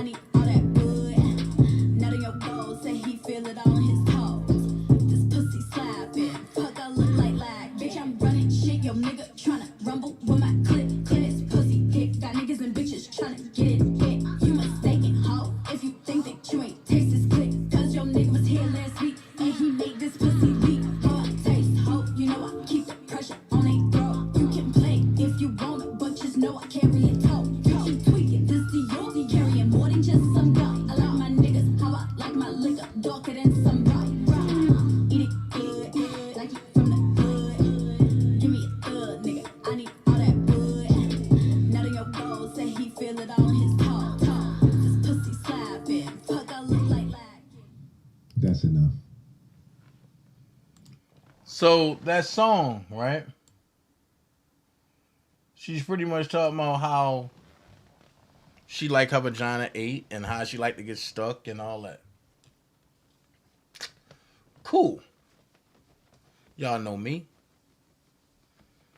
The soundbite king needs that. So I'm gonna move along real quick, right? Can I got some recording set up? And when y'all see these recordings, y'all gonna laugh. I'm gonna put this on the back. I'm gonna save that for last. So I want y'all to see this. I'm gonna say that for last too. Hold on. I want y'all to see this because we almost done. I want y'all to see this. Not that I have nothing to worry about, but I want y'all to see the go along, get along gang. You have this brother who says R. Kelly goofy, he guilty. They're gonna lock him up like Bill, etc. ... Right? Then you got this switch hitter who says I took advantage of Kel's vulnerability, right? Then you have this person, don't know who this is, said I stole Gene Story, the African guy, right? Then you have, hold on, let's finish. Then you have this nigga, this switch hitter. R. Kelly was extremely vulnerable prior to his arrest. Like, you don't know what's going on. You ain't never been around. But this same nigga said that he believed R. Kelly is guilty. So then I'm going to skip down. This thing said he steals everyone's life story because he hates his own life. Like, what are you talking about? So I'm going to get out of that and I'm going to go here.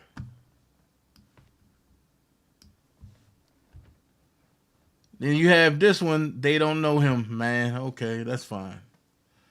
He needs to be president of a fan club group. Yeah, okay, whatever you want to call me.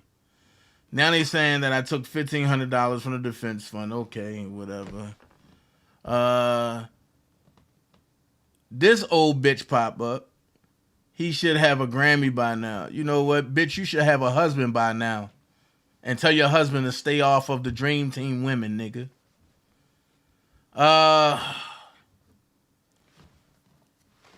Then he says, I took advantage of Kel. Okay, y'all seen that. Let's finish. Let's get to it. Hold on.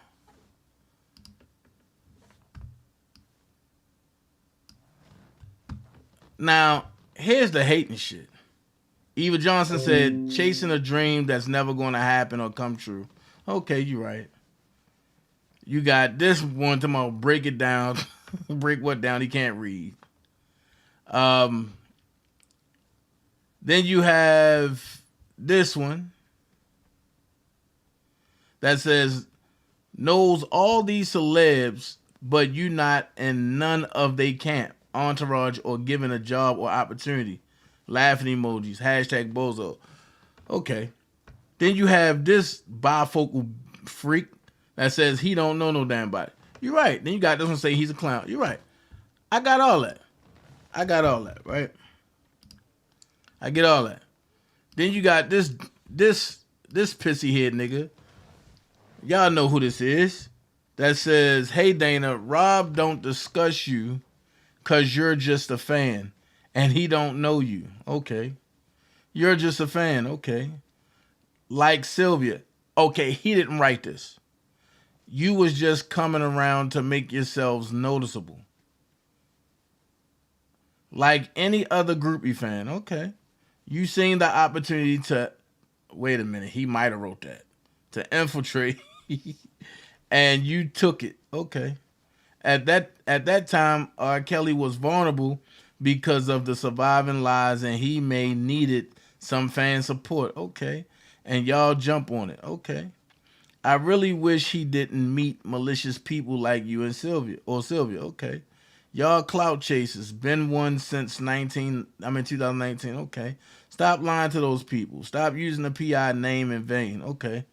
Won't you tell R. Kelly fan, which is now your slow groupies, that you're being investigated for the R. Kelly Defense Fund dealing with Doug Anton, and that you might be finally going to jail. Okay. The PI don't speak on you because there's nothing else to say about you. Okay. You're a fraud. Just like his fake ass cousin Levi. Okay. Never seen this much dick riding in my life. Stop right there. Stop right there.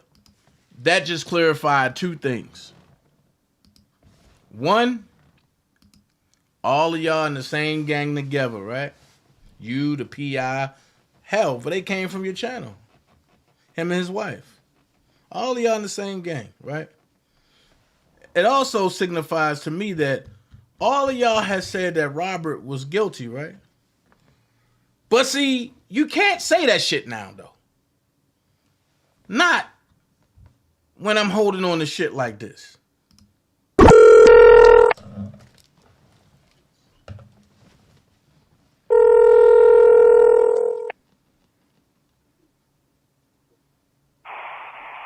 Hello? What's up, kid? What up, Sam? No. You good. I'm done. You good. I just, Steve, that's Doug Anton, Steve. Yeah. My bad.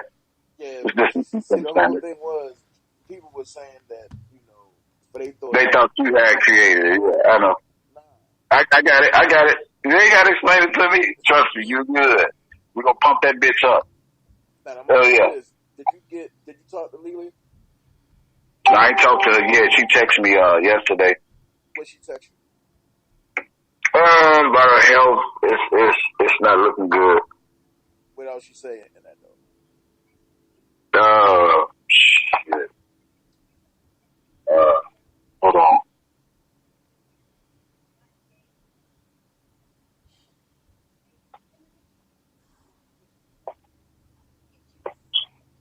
Hold on. Let me look down it real quick. Let me see. Yeah, she was talking about her health. It ain't looking good. And it's any day now?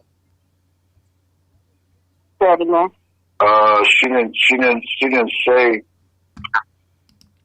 This is where he tried to put Hollywood Next on the phone. And then he tried to play like he ain't know how she got on there. Come on, man. This when he was sitting in Denise's bathroom jerking off to Hollywood Next voice. Okay, let's finish. Any day now. Come on. They probably think I'm some old ghetto ass bitch, huh? You is ghetto. Get off the bed. How you get on fuck call? Hold on, then. The fuck is that conference call? Alright, drop that call. Yeah. Alright. Alright,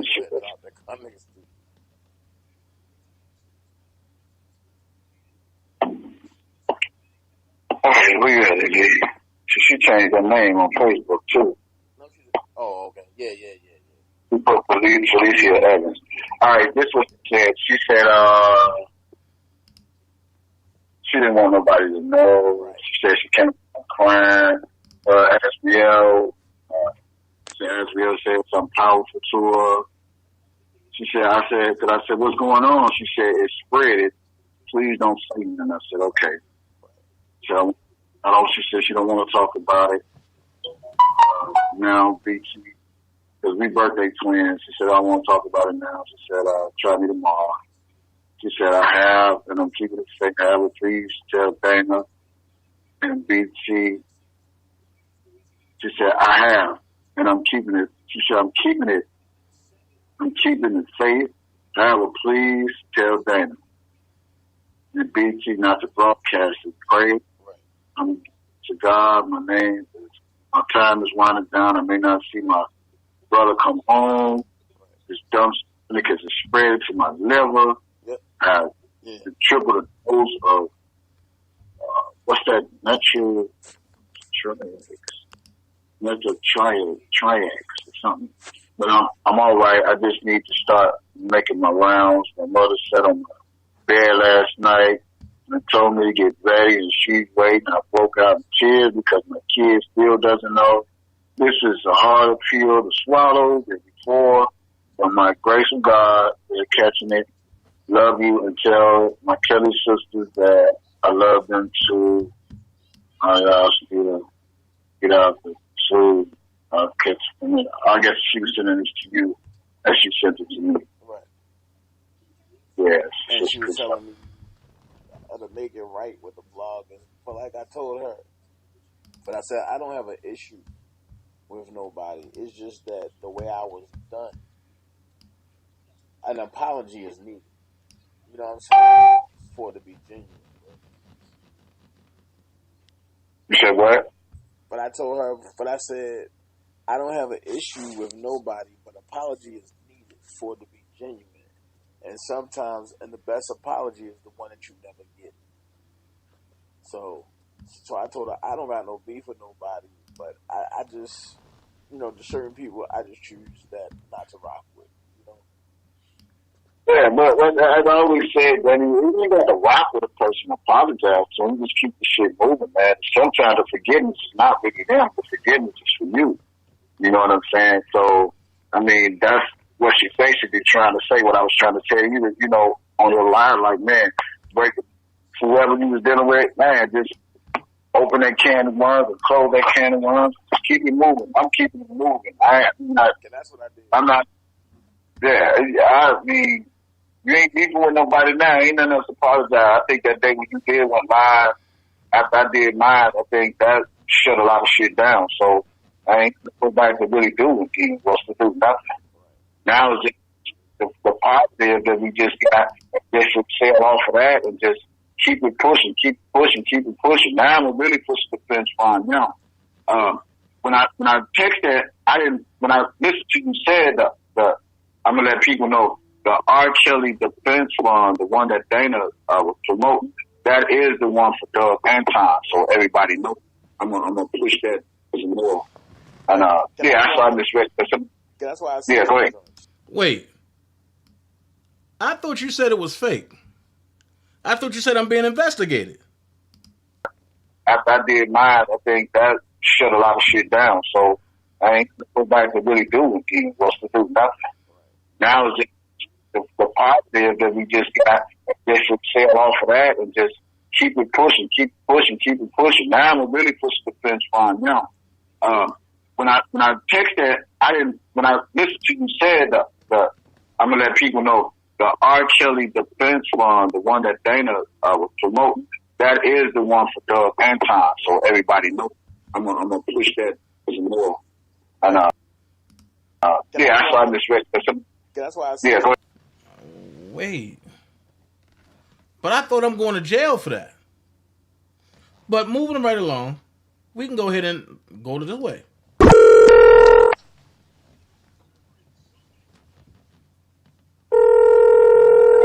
We can go this way. Hello? What's up, kid? What up, Sam? No. You good. I'm done. You good. I just, see, that's Doug and Tom. Go ahead.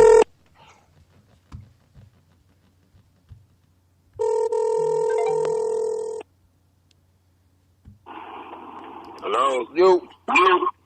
Yeah, I was trying to take me off the block on your line. Yeah, I did. I did. Check and see now. You still on there? No. Oh, okay. Nah, right, Kelly. I took you off.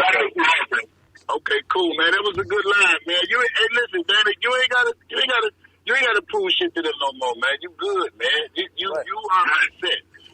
You know, and like I say, it just go back to the very first day, bro, when I was like, man, you ain't got to prove shit to nobody no more. Right. The word is out already. You know what I'm saying? Kel say he love you. You know what the rest of it is? Hey, it's out there. Hold on, wait. Like I say, it just go back to the... Wait. Did you just say what I think you just said? Let's... But y'all say I don't know him, right? But listen. You are set. You know, and like I say, it just go back to the very first day, bro, when I was like, man, you ain't got to prove shit to nobody no more. Right. The word is out already. You know what I'm saying? Kel say he love you. You know what the rest of it is? Hey, ain't got nothing to right, talk progress. about. Let them talk, man. That's what I said. They talked about Jesus, man. You ain't got to do shit. And I meant to tell you on your line, too, that Phases knew what he was saying. Well, I ain't gonna say she knew what he was saying, but she didn't really stop him because she acted like she wanted to ask him, is it something you could tell us? You know. Wait. Let's go back here. You ain't gotta prove shit to them no more, man. You good, man. You are set. You know, and like I say, it just go back to the very first day, bro, when I was like, man, you ain't gotta prove shit to nobody no more. Right. The word is out already. You know what I'm saying? Kel say he love you. You know what the rest of it is? Hey, ain't got nothing else, ain't nothing else to talk about. Let them talk, man. That's why I said they talked about Jesus, man. They ain't gotta, Thanks, bro. They ain't got to do shit. And That's my sis for real. Line too, that phases knew what. So are y'all gonna believe what he just said out of his own voice or mouth, or y'all gonna keep running with the lie? Now, if I was over there with y'all, everybody over there in YTF, I understand y'all can't unsubscribe because y'all need somewhere to go, and a lot of y'all are used to the abuse that he give y'all. I'm just saying. Over here, and you're going to have a board. You got to have a board meeting over here. Because a lot of people over here ain't up to be getting hurt, ain't up to be arguing with nobody. They just not with it. We're a different breed over here. I'm just saying. So, I just put all that out there. But here's one thing that I'm going to put out there now. Since you want to lie about things that you talked about, Bedbug, a.k.a. Captain Caveman, let's talk about truth. We know you and Jocelyn Smith was talking about this, right?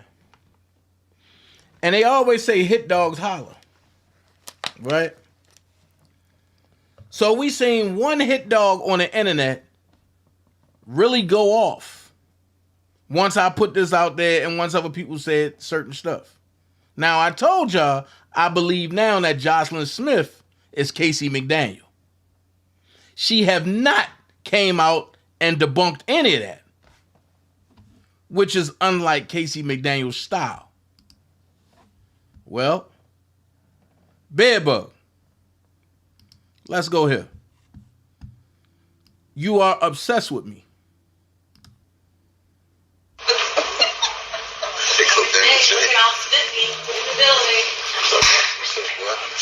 There goes DanaJay, y'all.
She haven't defended herself about the Jocelyn Smith thing. Because she must know I got some other stuff waiting. But look at what she said. Please be careful who you bring on your platform. Make sure they are vetted. People are deceptive. Guard and protect your platform. I'm very disappointed in the lies and deceptive people that built their platform off content on R. Kelly. This I saw a lot go on over the years since I've been in this fight against the injustice towards R. Kelly. Carolina Diamond is a liar and a thief. What did she steal? Do you know what she stole, Casey McDaniel? She was introduced to many of R. Kelly's supporters by Dr. Rice. She brought 2 women to Dr. Rice's platform and introduced them as R. Kelly's sisters. Then Carolina Diamond got the attention she was looking for in the spotlight. She left Dr. Rice's platform and found her way over to Phase's The Next Level platform afterwards.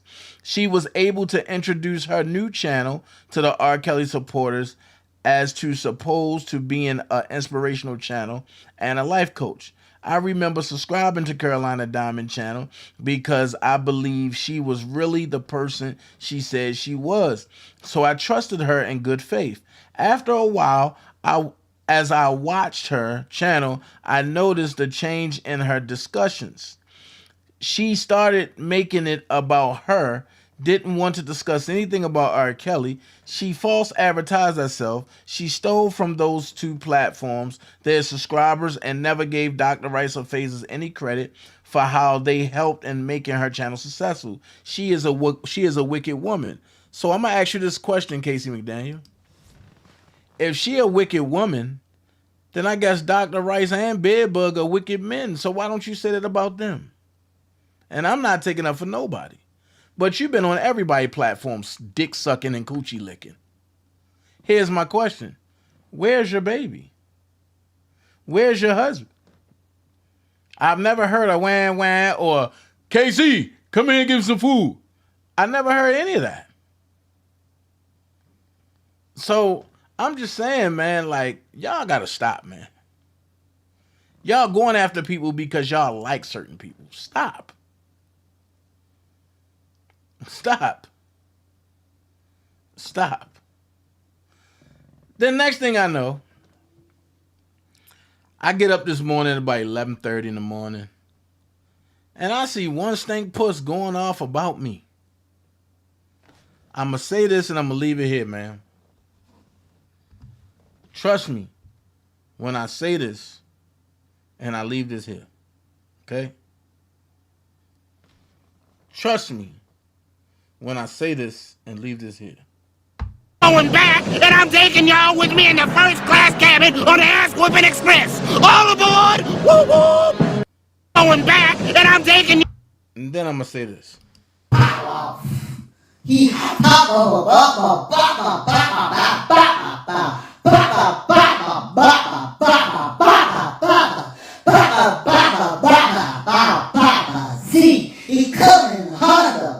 Now I know y'all ask me, Dana, why would you say that? Why would you play that sound? Why would you play those sound bites and then have your face up there? Because I'm trying to prevent y'all from going through this. When you're talking about somebody, right? This part is abnormal, right? And Jesus didn't part this motherfucker. Moses struck it with his stick. Right here, you can't grow no hair right there because your edges are bald on the side and your shit is peeled back, not pent back or pulled back. It's peeled back, okay? But then this is the mild side of it. As I go down, the fucked up side about it is right here. Your shit the size of Ukraine, motherfucker. And you talking about, oh, he this, he that. Your shit is the size of Ukraine, bitch. They over there fighting in that motherfucker right now. You got the U.S. right here. This is the Russian border right here. This is the entrance part of Ukraine. This is motherfucking Kiev. This whole channel. The fuck is wrong with you? I don't bother you. I don't say nothing about you, but you keep it about me. Why? I do not fuck with you. You got the whole Ukraine in your head, motherfucker. Something wrong with you. I don't know if you don't understand. I don't want you. I don't like you. Leave me the fuck alone. You know what I'm saying? Leave me alone. Shit, you got the whole Black Sea channel right there going through your head. Man, shit, I'm surprised Turkey ain't blocking this shit off right now. Leave me the fuck alone. And then on top of that, this shit get worse. This shit get extremely worse. This shit get extremely worse. This shit get extreme. With a video like this, I would never talk about nobody. In the name of love. In the name of love. Not only do you got a wide ass key channel part, not only do you got bad teeth, not only do you probably got gingivitis and bad breath, but bitch, you got a bad body. And I'm not talking about BAD, I'm talking about fucked up. Look at this shit. I wait till somebody what the fuck is that? And I wanna be the first one. Yo, your stomach is where your ass should be at. What the fuck? Look. To hit the floor. So tell the DJ to turn. Look at this shit. Cause it feels so good. Dancing to his remix makes me wanna step in the. Oh baby, step in the name of love. I thought my teeth was crooked. Her shit bent back, railroaded. It looked like somebody just took a welder and just started having their way in her mouth. What the fuck is wrong with you, lady? Step in the name of love. Look at that. Is it gonna groove? Oh no, wait a minute. Uh-uh.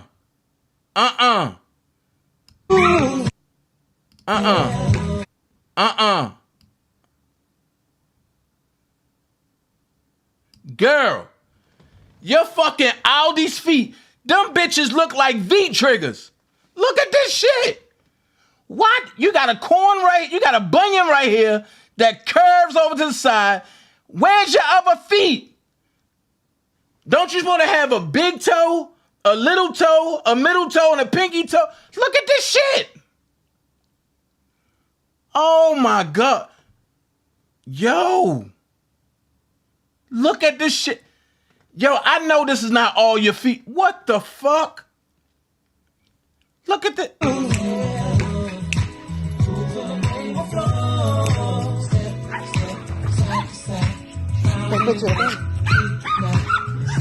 Then she got dollar store earrings in her head. Girl, stop. Bring it back, so let me see you do the love. I'm just saying, like, I just can't no more. Look, I can't deal with y'all people. Bedbug, I'm going to say this. Whoever Jocelyn Smith is, have your paperwork ready. Because all of y'all going to meet that investigator, bro. And that's no cap. So while you capping for your people, I'm really putting forth the effort, bro. And while I'm at it talking about an investigator, I do have a good one. I need for all the names of the defense funds that was created under Rob's name, and I'm going to submit them to the investigator. That's how we going to do that. That's how we going to do that. Oh, Lord. Jody said her hair match her shirt. They both from Gap. So I guess her hair match her shirt and her teeth because they all got the Gap. So that's how we going to do this. Anybody that know the name of the defense funds, like the $1 Million Initiative, Kelly's for Justice, all that, send it to me. Send it to me. I got a damn sure great investigator who ain't gonna play with you. I'm gonna show you what a real PI is. And he's Jewish. I'm gonna leave it there. And he's Jewish. So y'all email it to me and I'll put it in a collage and I'll send it right over to him. And the dream team is gonna get this investigation started. I'm tired of motherfuckers talking about, oh, we gonna investigate the defense fund. Okay, but the defense fund got his own indictment. Do that fake defense fund, bedbug. This one right here. Was this one in the indictment? I think not. I think not. Was the Kellys for Justice an indictment? I think not. Was the one that Gucci did an indictment? I think not. Was the one that Sylvia did an indictment? I think not. Y'all gonna give Rob his money. And I got a PI for you.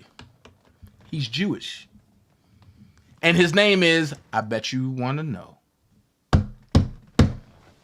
That's how we gonna do it. Now I was just waiting. So now I'm gonna really show you how to do or how to have an investigation done.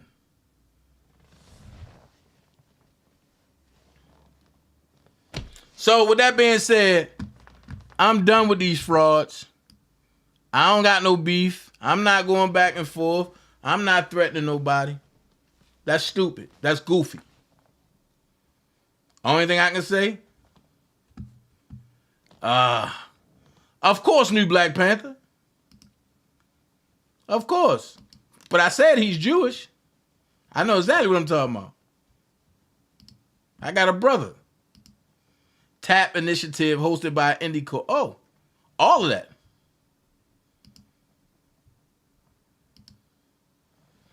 So, I ain't impressed. I'm going to show you how to get some shit done. Now watch niggas really start squirming. When that phone call really come to your phone, and then you be like, and then 3 days later, can I speak to such and such and such and such? I don't got to know your address. I'm going to give you a name, and I'm going to send you a picture over. And let it rock like that. We going to investigate all these other defense funds. Some people, I got their addresses, like Sylvia. I will be sending her address. Oh, yeah. So now, and we're going to investigate the one in New York, and we're going to get the banner shit, the transcripts, all that going to get investigated. Now y'all playing with the right one. I just waited. That's why I never sweated about a defense fund. Because I told you, my hands never got dirty. But y'all going to give Rob his money. Everything that y'all collected off of him, y'all going to give him his money. And on that note, y'all remember the report from Daily Beast? Someone was allegedly trying to get 1 million facts. Getting on that note, I'm going to say this. Go support Shabourne Wilson page. Go support Prima Donna page. Go support Fantasia Habashan page. Go support Georgia Girl page. Go support Sky Zone page. Go support Brooke page. Go support Big Vi Opinion page. Definitely support me over here. I thank y'all so much. But I'm only on here for another day and a half. Then I'm back on my main channel. Also, don't forget, holla at me on Rumble. And we got a lot to talk about tonight. Because a lot of people think Russia is the wrong ones in this war. That's all I'm going to say, because, you know, they strike me. And I tell anybody, if you are doing politics, do not do it on YouTube. Do not do it on YouTube. Do not do it on Instagram.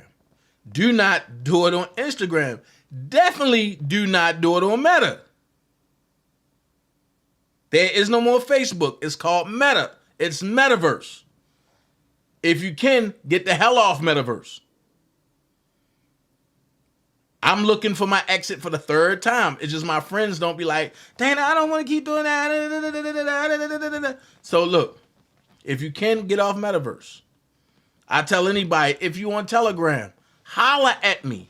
I will put you in the same groups that I'm in. But I am going to ask you 4 questions. And if you answer no to any of them questions, I can't put you in these groups. Also, go support Denise, Love Yourself, me, Miss Lady T, and everybody else on the Dream Team on TikTok. Definitely. But I urge everybody, if you really want to talk politics, what you're going to need a second place to go. Go to Rumble, We Got Ups, or Getter, or Safe Chat. I'm in all 4 under official DanaJay. I load up everything. In about a week, you will not be able to talk about nothing politics on YouTube. They are banning countries now for doing that. So what you think gonna happen to our channel? All hell is breaking loose. Right now, we are in a war. And I ain't talking about Ukraine. I'm talking about right here on home soil. The Freedom Convoy truckers are fighting for our freedom. Because while y'all so caught up with the DVOC 91, they went to Congress and passed the vaccine mobile pass. I refuse. You ain't putting that in me. So I'll save my reservations for when I go over Rumble tonight. I'm going live. No. I ain't going live tonight. It's 10:14. Oh, time got away. I've been on here 3 hours. I'm going live tomorrow on Rumble. And we're going to talk about it. Just go to Rumble, subscribe to me, official DanaJay. We're going to talk about it all on Rumble. I'm going to show y'all some stuff that's going to make you sick to your stomach. Of how the propaganda got you caught up in a lie.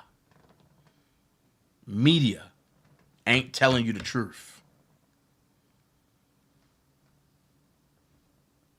So, New Black Panther, I definitely want to see you over Rumble, man. Please go like my page over there. It's official DanaJay on Rumble. But guess what? I love Jazmin on Debo. Oh, I mean, that's cool. He calls her. They got a number. I don't have a number. But hey, this is bat crazy. Tomorrow I'm on Rumble tomorrow night at 10 o'clock. Jazmin on Debo, y'all. This man, look. It is what it is. And I don't even hate her. I just know she's a liar. So, what I'm saying is, go support the people that I shouted out. Go support Levi for Kelly. Go support everybody I shouted out, man. Everybody got something to say. All right? I was just saying, wait a minute. American Refuse is a demonic. I'm not watching that. Yeah, I seen that. I'm not watching it again. Saying no, no problem. Have any of you heard helicopters flying over? I hear it a lot where I live.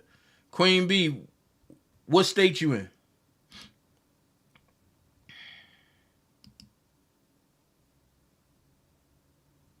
Right. She ain't nobody special. Rumble is a platform, but that don't censor free will speech. We Got Ups is Ice Cube's platform who don't censor free will speech. But I gotta go fry some chicken for tomorrow in the air fryer. You know what I'm saying? Hey, love. I appreciate you.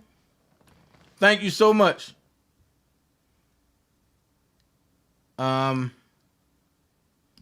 Michigan. Oh, yeah. Y'all got a lot of stuff going on over there.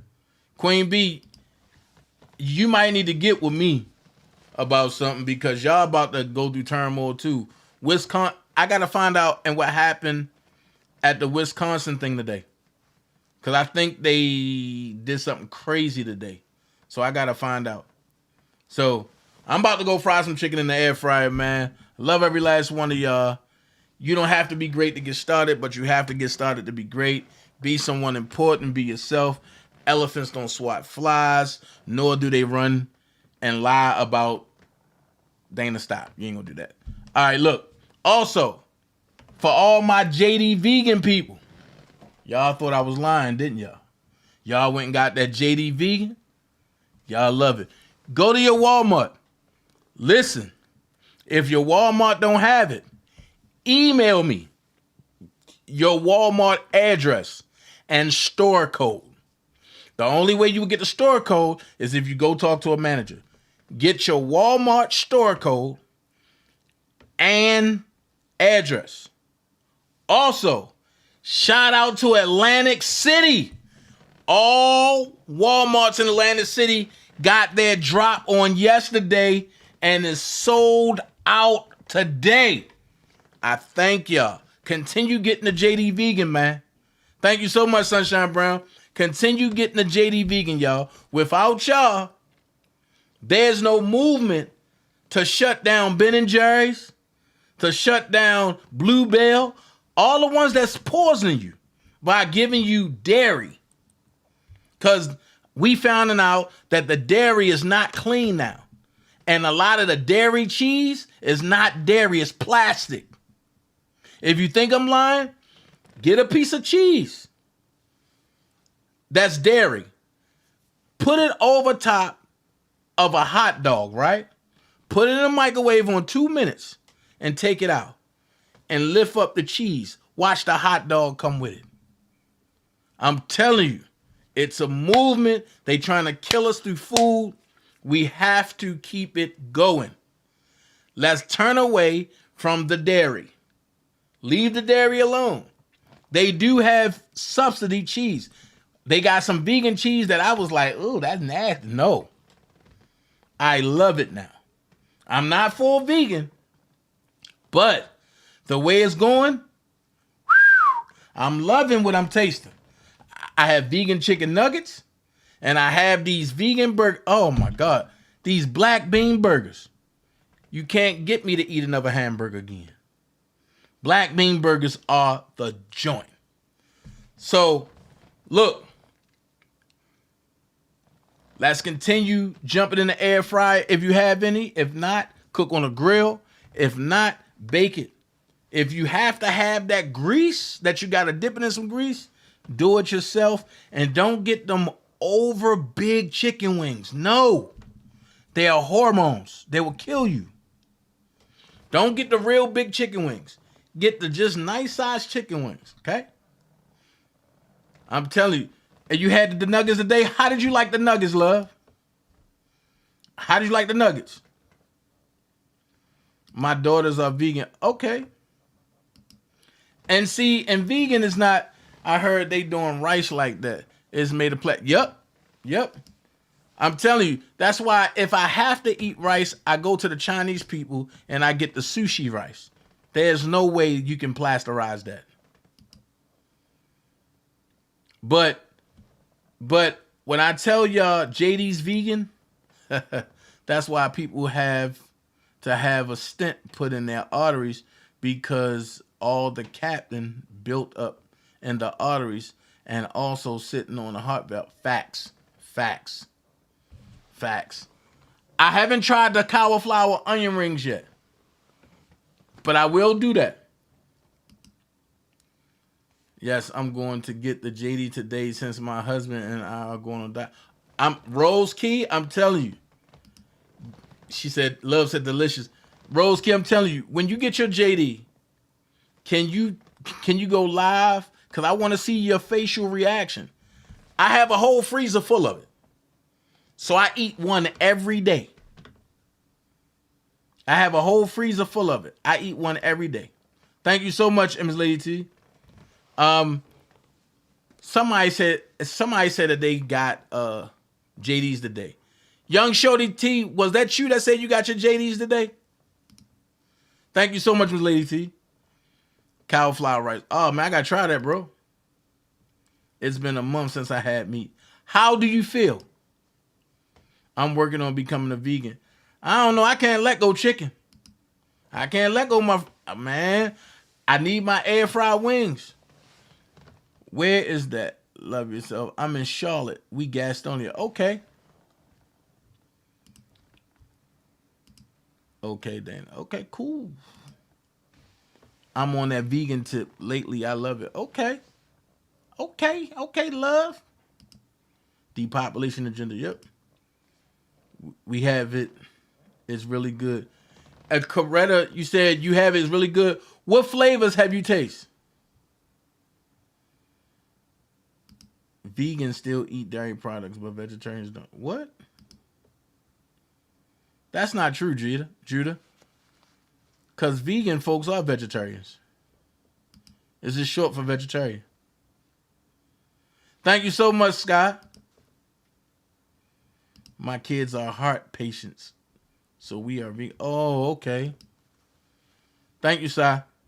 Thank you, Scott. I'll send it to you in the email so you can see. Okay, cool.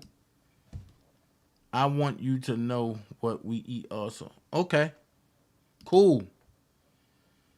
Mail me some, this healthy. Also, I'm going to see. Cool. I'll definitely get y'all some. But I'm going to do that monthly from now on. I'm just going to pick a random person and just mail like 2 pints of JD Vegan out to them. I don't eat fried food and junk food no more. I'm trying to get away from junk food, but it's hard, man. I ain't gonna lie to you. It's hard. I haven't had no bread in 14 days now. And I see the difference a little bit. I use fish in place. I'm trying that fish now, and I'm just, Detoxing will make you sick. Healing symptoms, no joke. Right, you're right. Love, are you Kamora Lee Simmons? Very pretty. Oh, wow. Love yourself out the way. What is the email, Dana? So once we taste it, I'll do a video. My email is book, BOOK, DanaJay, DANAJAY @gmail.com. Yep. Oreo vanilla is favorite. Okay. So the girls love the vanilla. Okay. It's on 5518 South Boulevard in Charlotte. Okay. Oh. Okay. I'm trying to get away from junk too, man. Look, I'm telling you, JD Vegan is not an ice cream. It's not a sherbet. It's a frozen dessert. You feel me? Gibberish. Okay. Tomato, to each his own. Book. Okay. That's my email. It was over 200 people in here. Let's see. The like should be higher. This is a good live. Okay, cool. That's fine. Thank you, Miss Barbara.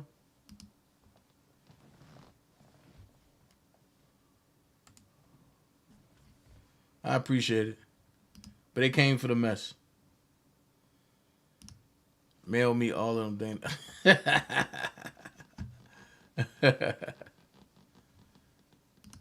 Sky's on. I played the live you had me on. And he fell out laughing from the reactions you had when I told you about the movie. Okay. That's what I'm talking about. Everybody working together. But look, I'm up out of here, man. It's 10:30.